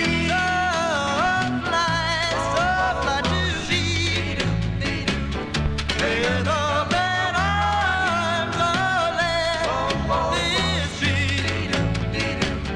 my lucky way, for I will never be alone again. When you bring true love my way. Whoa, whoa, whoa, shoot-dee-doo-dee-doo. Ling-a-ling-a-ling-a, where are you? Whoa, whoa, whoa, shoot-dee-doo-dee-doo. Ling-a-ling-a-ling-a, where are you? Whoa, whoa, whoa, shoot-dee-doo-dee-doo. Okay, that one there going out to Gary Hendren in Alabama. Gary, I saw you got some good records there. I saw your post on Facebook there, and very impressive. The Clichés there is the name of the group, May 1961. It's on a label called Zomma Records out of Los Angeles, California. My Dream is the name of the tune. My dream is to Johnny G to be healthy, because everything is health. Everything is health, I'd say. Not even money. It was health is the main thing. Anyway, let us continue here on the Vinyl Treasure Show. Here's a bonus track here that Johnny G picked. It was sad to hear. Well, let me tell you about this group, though, first. The group is out of Brooklyn, New York. Okay, and a member of this group, her name was Brenda Reed. And unfortunately, we lost her. We lost Brenda Reed on April 29th of 2026. She would become the lead singer of the Exciters. And they had a tune called, like, Tell 'Em That You Never, Tell Him, and He's Got the Power, and a whole bunch of. I did a kind of a mini tribute to the Exciters on my Soul show on Wednesday night, one of the Wednesday nights. But she was a member of this group. They were called the Masterettes. Okay, and this group, the Masterettes, was like a. There was a group called the Masters that recorded for this label, Lesage Records. And so this was like kind of the rival group. So they had the guy group, the Masters, and then they had the girl group, the Masterettes. And both those records came out on this Lesage label. And it came out in 1961. And but she's not on lead. Brenda Reed is in the group. The lead singer on this, her name is Sylvia Wilbur. Sylvia Wilbur. I used to have all the group names. I didn't get to rewrite these. I rewrote a lot of the other ones today, but not this one here. Anyway, from 1961, here are the Masterettes on Lesage, a bonus track. The song is called Never Ever. Here you go, the Masterettes. Never, never, never, never, ever, ever, ever see the light. Oh, no, you will never, never, ever, ever see the light. Never see the light. Never see the light. You will never, never, ever feel the pain. Never feel the pain in my heart. 1,000 years may go by, and I will never see you cry. Not even when I say goodbye. Would you even try? Is it true? Is it true that a man is not supposed to cry? Oh, you will never, never, ever, ever see the light. Oh, no, no, no, no, no, no, no, no, no, see the light. Oh, no, no, no, no, no, no, no, no, no, see the light.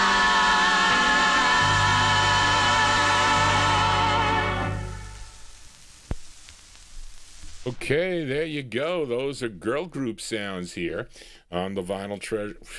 Johnny G, get on the camera there. There you go. Those are the Masterettes. They are the counter to the Masters. And that one there called Never Ever from 1961. That is Sylvia Wilbur, Grandizer. Sylvia Wilbur. Yes, that's her last name. And there you go. That's a cool record. That's a bonus track. Let us continue here. Let's fill a request for Jim Lampley in Texas. Got another girl group sound now.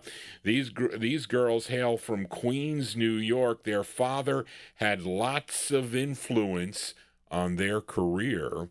Okay, that's because he was William Henry Miller. Okay, and some of you I know, Reed, you know who that is. A songwriter, producer, and record label owner. Their debut single was on their, well, I don't know about that. Goes back. Charlene, we got to fix that. That's not right.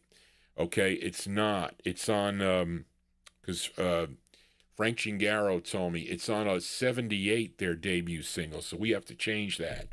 Their father worked for the Acme record label. This information's not right, but they definitely had. So they had more than, well, they recorded for more than 13 different labels. Let's put it this way. This has to be rewritten. Okay, this is an old write-up. But the groups, they were Jeanette Maxine, Nina Sandy, and Vernal Miller. Collectively, they were known as the Miller Sisters, and this is their first of two that came out on Jerry Roth's Rayna Records, Rayna, Rayna Records out of New York City. And this song, written and produced by their father. This one from August 61 for Jim Lampley in Texas.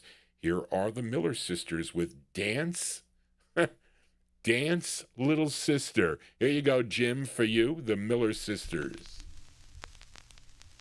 Step aside, let my little sis by.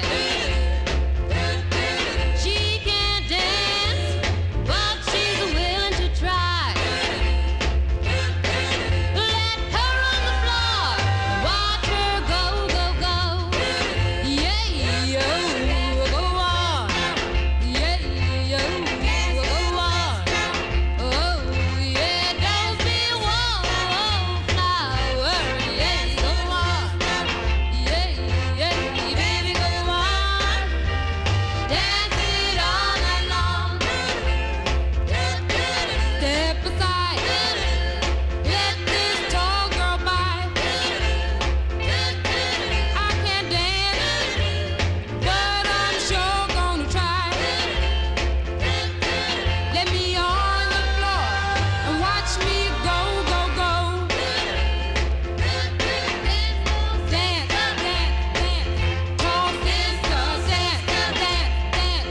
Tall sisters, don't be a wallflower. Dance, dance, dance. Tall sisters, dance, tall sisters, dancing all night long. Step aside, let my big sis by. She can't dance, but she's sure gonna try. Clear the floor and watch my big sis go. Rock, romp, stomp, big sisters dance, dance, dance, dance, big sisters. Rock, romp, stomp, big sisters go, go, go. Big sisters rock, romp, stomp, big sisters go, go, go, go. Hey, hey, hey, hey. Big sisters go, go, go. Big sisters. Okay, there you go. That's the sound of the Miller Sisters. Believe me, folks, they got a lot of records. They got a lot of records. I got some nice ones that's okay record, too, really. The Miller Sisters there, August 1961. That's their first of two on the Rayna label. Song entitled Dance, Little Sister, Dance. That one there going out to Jim Lampley in Texas. Let us continue here. We're on the last page now, folks. We are in the 1961 block. We're going to fill a request now for listener John Engstrom, okay, in California. And this is, these records are getting more difficult, but I'm trying, John. I'm trying. And this one really isn't that bad, to be honest with you. I think this is another East LA sound, if I'm not mistaken, because I got other records on this label called Revolvo Records, okay? And this artist had just one release. This is on Lee Redmond's Revolvo Records out of Hollywood, California. Now, the song written by Frank Vasquez, okay, and Frank Vasquez is really the lead singer on this. He goes by the name of Frankie Ellis, okay, and I think there's a chorus in the background. They're girls. It's Frank Ellis and the Artistos, ARTIST''OS. And this is arranged by the label owner, Lee Redmond, and it's his second release on the label from November of 61, going out to John Engstrom. Here is Frankie Ellis and the Artistos. It's called Sincerely. Here you go, John, for you.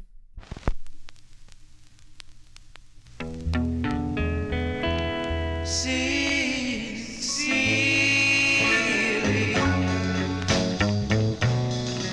I say I love you, and will you be mine, pretty baby, for all the time? Oh, sincerely, I need you so. Don't want to let you go. Don't want to let you go.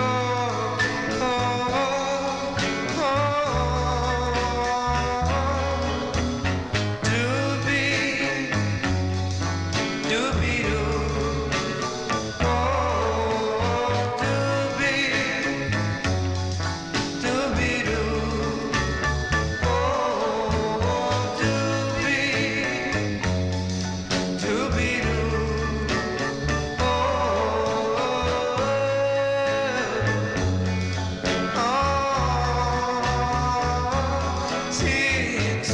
Sincerely,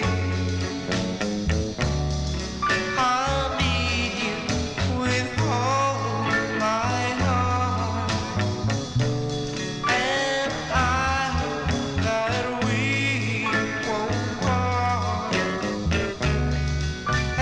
long as we live. Oh,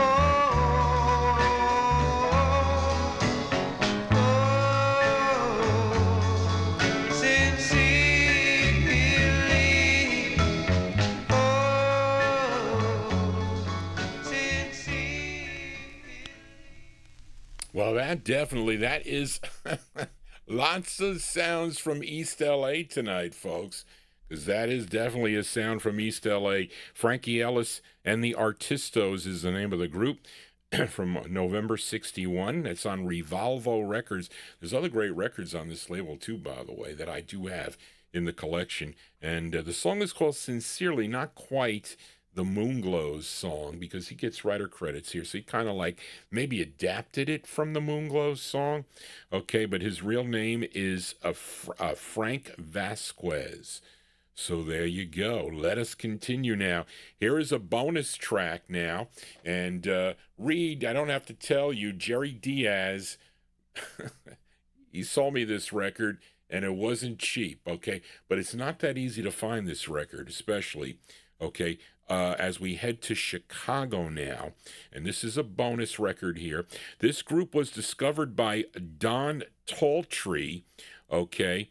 Hold on as they were this group was singing in a Chicago nightclub, and he happened to be there, okay, and he heard this group sing, and the group first recorded back in 1958 on the Joyce label, a record I do not have, as the Five Masqueraders, okay. Then they would have one in 1960 on the Formal label, and you may know that tune, called These Red Roses.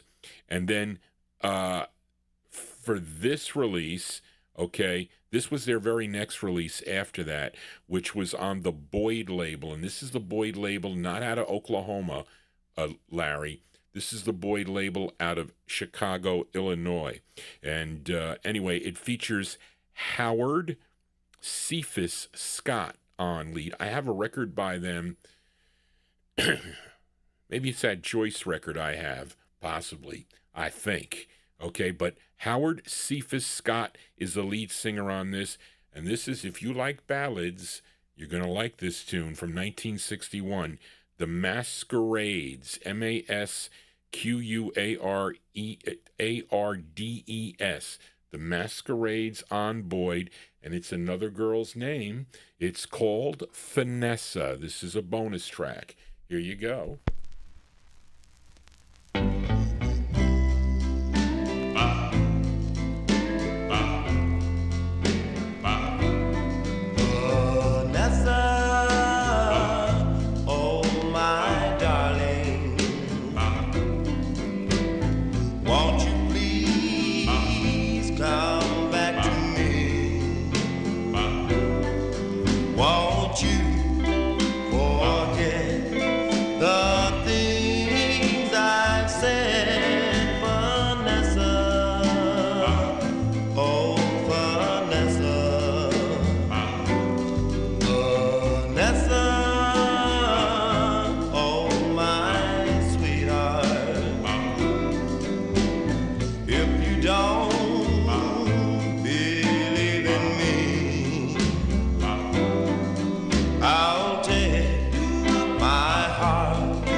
Okay, bonus tracks here on the Vinyl Treasure Show. You know where I heard that first? I heard that on the Rhythm and Blues, the R&B Review on WFUV. They were hosting. It was Nick Nicola and Rich Chris. They were hosting that show, and there were some great records that they played. Of course, I had very few at the time, so I penciled that in. Of course, when Jerry Diaz called me to sell me that record, I was like drooling. Of course, it was not cheap when you deal with him. I don't know how he's doing. I understand he's not doing well. Unfortunately, it's not.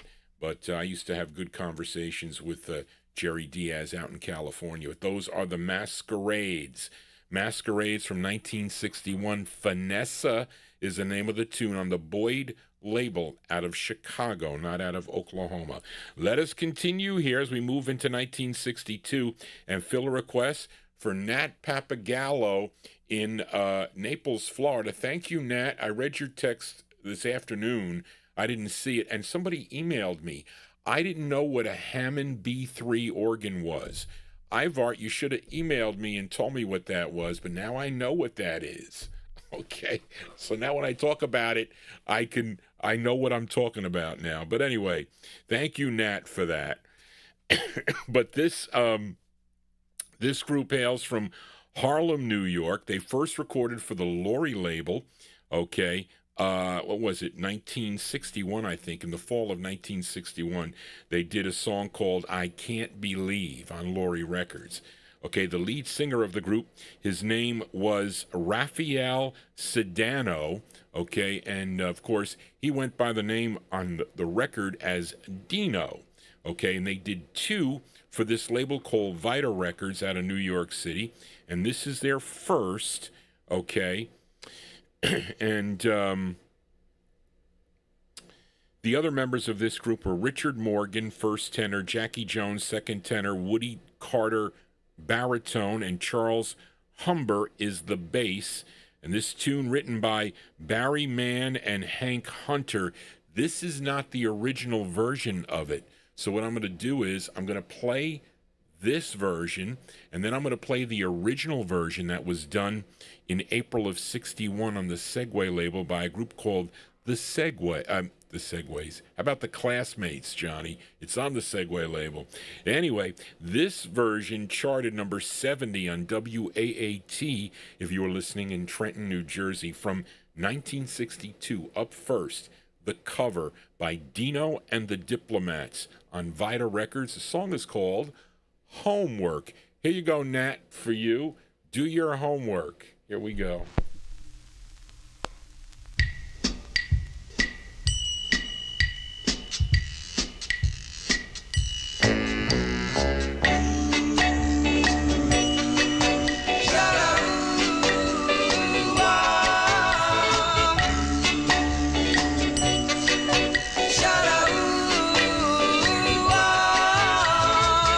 Medieval history, Spanish and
on a kissing test.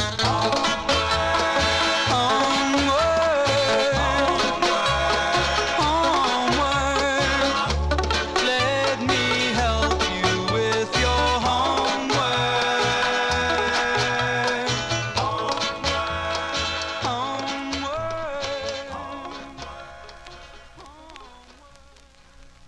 Okay, folks, there you go. Yeah, that's the original version of the song, as done by the Classmates there. Classmates did it first in April of 1961 on the Segway record label, and for Nat Papagallo, 1962, Dino and the Diplomats version of that tune on Vita Records called Homework. There you go. So take your pick. And I will tell you, I was always a good student. You know, all my siblings were good. We always did our homework. You know, I know somebody that their parents did their mother did their homework. Do you believe it? Maybe. So Barbara tells me, because Barbara teaches. Now, she teaches speech, okay? So they have to do their homework. Of course, they don't, okay? Now, this is a community college, okay? And they're not doing their homework. And she has to grade on a bell curve. If she doesn't grade on a bell curve, 75% of the class would fail because they don't do what they're supposed to do. Hey, I always did what I had to do. And I said I knew that I wanted to buy these records. So I wanted to make sure I had enough cash to buy the 45s. That's what I did. So even though I didn't go into public accounting, I said I wasn't going to work all those hours. Boy, how many hours did I work? A lot. But anyway, I did my homework. I did. Now, maybe it wasn't right all the time, but I tried. But you get points for trying, you do.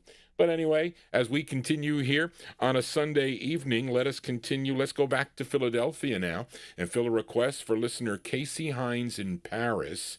And you know this group. Many of you do know this group. I guess their most well-known song was a tune called When We Get Married. If you know that song from '61 on the Heritage record label. But they had a number of releases through their career.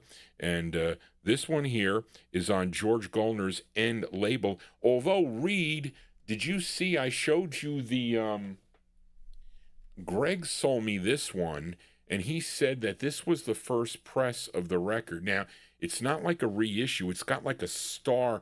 I think what happened was, even though Gollner was associated with this, it might have been a deal with Alan Kay or somebody here on this, or Ross, something with these guys, and it came out on this first, I think, and then Gollner ended up, maybe the record started taking off and Gollner picked it up for national distribution. I think that's what happened, because that was an expensive 45 that Greg sold me.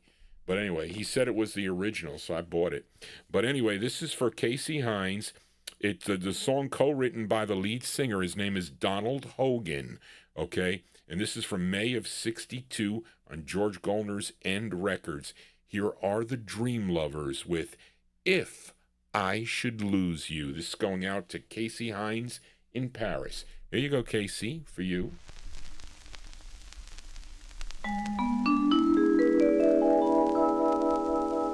If I should lose you, my friends will laugh and say, we told you so. They keep on asking me, why don't you let her go? They say she'll soon break my heart.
There you go. That one there going out to Casey Hines in Paris.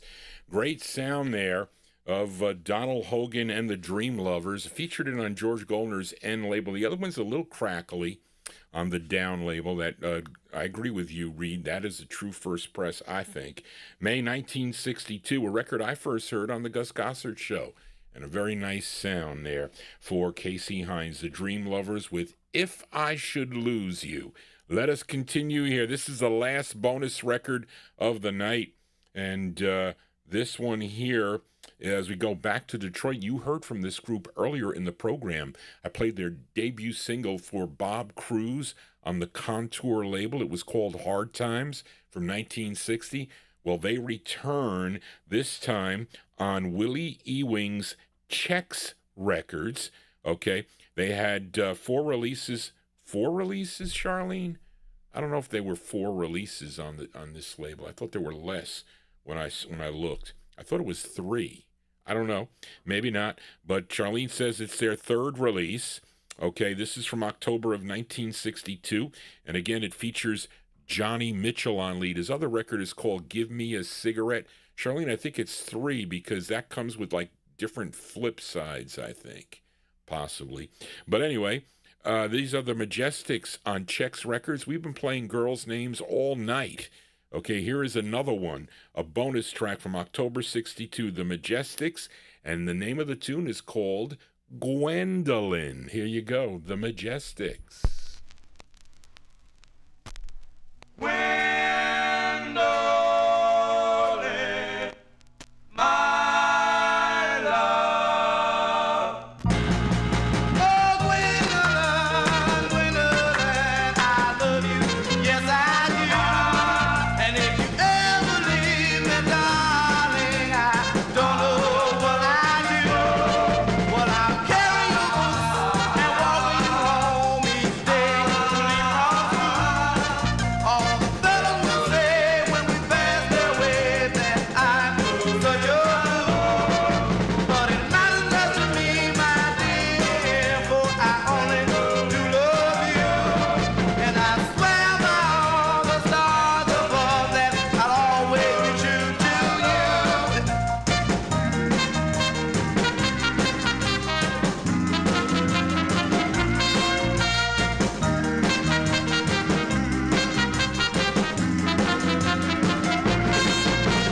One and one is two.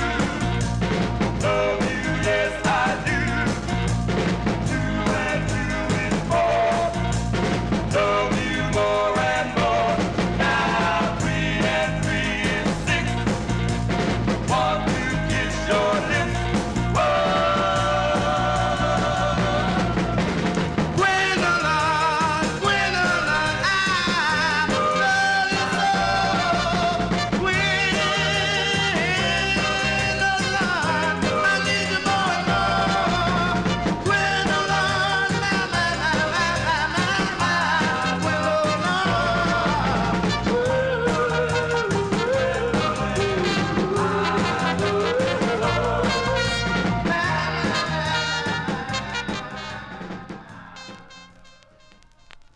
Okay, October 62, that's the last bonus record of the night. Those are the Majestics. The Majestics, they have 3 on that label, one with the title change, so they can't really count that one. Gwendolyn is the name of the tune. That is with Johnny Mitchell on lead on Chex Records out of Detroit, Michigan. Let us continue now. We got 3 more 45s to go here. Let's fill a request now for listener Mike Sape. And this one here, well, the only one that I know that doesn't listen to this Sunday show is, this Mike Sape wants to send this one out, dedicate this one to Karen Efron. I don't think she tunes into the Sunday show. They're too busy to do that. Joe Shacatano tunes in. He does. It might be on the archive, or some just don't want to come into chat 2 nights in a row, I think. Frank Chingaro does. He'll come back and check out on the archive. He wants to send it out to Karen, Joe Shacatano, Frank, and Chuck Mitchell. I haven't heard from Chuck in a while, so, but, you know, they still may tune into the program, so that is a good thing. But this is a request from Mike Sape. As we go to Chicago, this group began recording, well, actually, I think before Apex Records. I think some of these group members recorded for the United label, I think, and I feature them here on the Apex releases too, which are kind of transitional tunes on Apex Records. But they continued to record through 1969 on many different labels, okay, besides Apex, Pam, Wes, VJ, Abner, OK, Constellation, ABC, Paramount, Mirwood, Sharp, okay, and their last two singles were on the Bunky label, I think in 69. Okay, but here is one on OK Records that came out in May of 1963, produced by Carl Davis, arranged by Riley Hampton, and it features Murray Eskridge. He's the lead singer on this from May 63. Let's give a listen to The Shepherds. The Shepherds on OK for Mike Sape. It's called Pretend You're Still Mine. Here you go, Mike, for you, The Shepherds.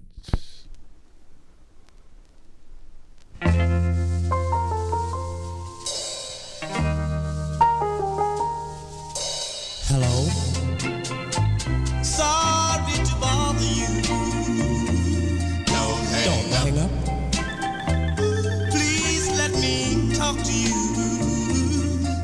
It won't take too much of your time while I talk to you. Want you pretend you're still mine. Still mine. Yes, I know. You don't love me now. It's all over. But I can't forget somehow the memories of all the old times. While I talk to you, want you pretend you're still mine, still mine. I promise you that I won't cry.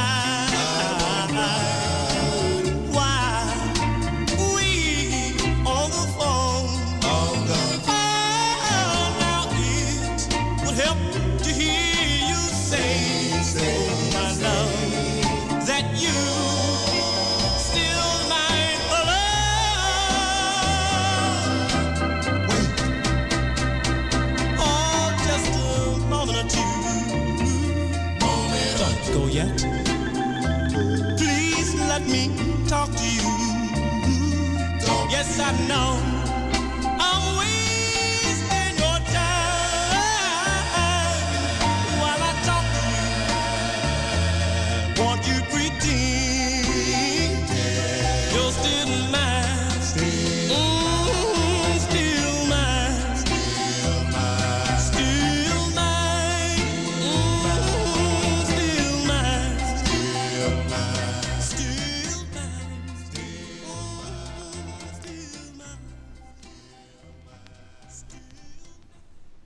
Okay, that one there by request for Mike Sape, sending it out to Karen Efron, Joe Shacatano, Frank Chingaro, and Chuck Mitchell, the sound of the Shepherds.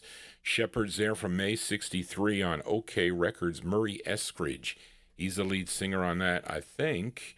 Okay, Pretend You're Still Mine is the name of the tune. We're going to close the show tonight with two records on the Laurie record label. Up first, a request for Paul from Scenic Uptown Cohos. Okay. All right, Paul, this is for you. Of course, this group originally from Brooklyn, New York. Well, they were formed by Hank Medress. Okay. And Neil Sedaka was a member of that early group, but he would leave, as well as three of the other members would leave that group, but they would reform again. Okay, he would add, Hank Medress would add Phil and Mitch Margot and a new lead singer. His name was Jay Siegel, and I think they recorded first as Darrell and the Oxfords, but then they would again change their name back to the Tokens. Okay, and of course their biggest hit, a song that I don't really like, to be honest with you, I never liked The Lion Sleeps Tonight. It just was, it never did anything for me, that record, okay? It didn't. And I don't know why. Their other records were fine, really, but not that record. I just never liked that record. But anyway, I liked their Warwick release, was Tonight I Fell in Love, because in that record, you want to talk about a short record, because my aunt had that 45 in the collection. She played it. She had a styrene copy that was trash that I broke. But this one, okay, is on the Laurie record label, and I like this tune here. This bubbled under for 1 week at number 108, but this was a number 2 record on WHLO if you were listening in Akron, Ohio. And the new lead singer for the group, his name was Jay Siegel. Okay, he's on lead here from June 63 for Paul in Uptown Cohoes. Here are the Tokens on Laurie, and the song is called Please Write. Here you go, Paul, for you. Angels, oh angels, hear my plea. Speak my loved one back to me. Please write while you are away. I'm waiting for your letter each day. Please write, and tell me you're alright. That's all I'm asking of you, darling. Please write. I miss you so mighty. When the lights are low, that's the time I know it's you that I adore. For now and evermore, darling, please say you will write. Angels, oh angels, hear my plea. Speak my loved one back to me. Each minute of the day slowly ticks away. What more can I say? Please write the words I long to hear. Till you come back home, this heart will never roam. Oh, darling,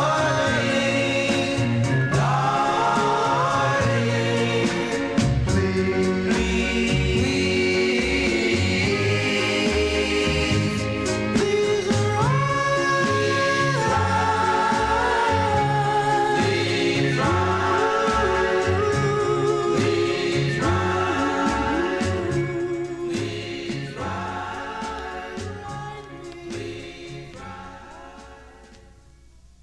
Okay, that one there by request for Paul in Scenic Uptown Cohoes.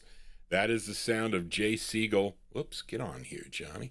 Jay Siegel and the Tokens from May of 1963. I'm sorry, June of 1963 on the Laurie record label. Please Write is the name of the tune. And if you would like to write Johnny G, maybe make a request on a future Vinyl Treasure show, you can email me at vinyltreasures@aol.com. That is the contact number. If you go to my YouTube page, you should see it there. I post it there in the little write-up. You got to click more and it'll open up.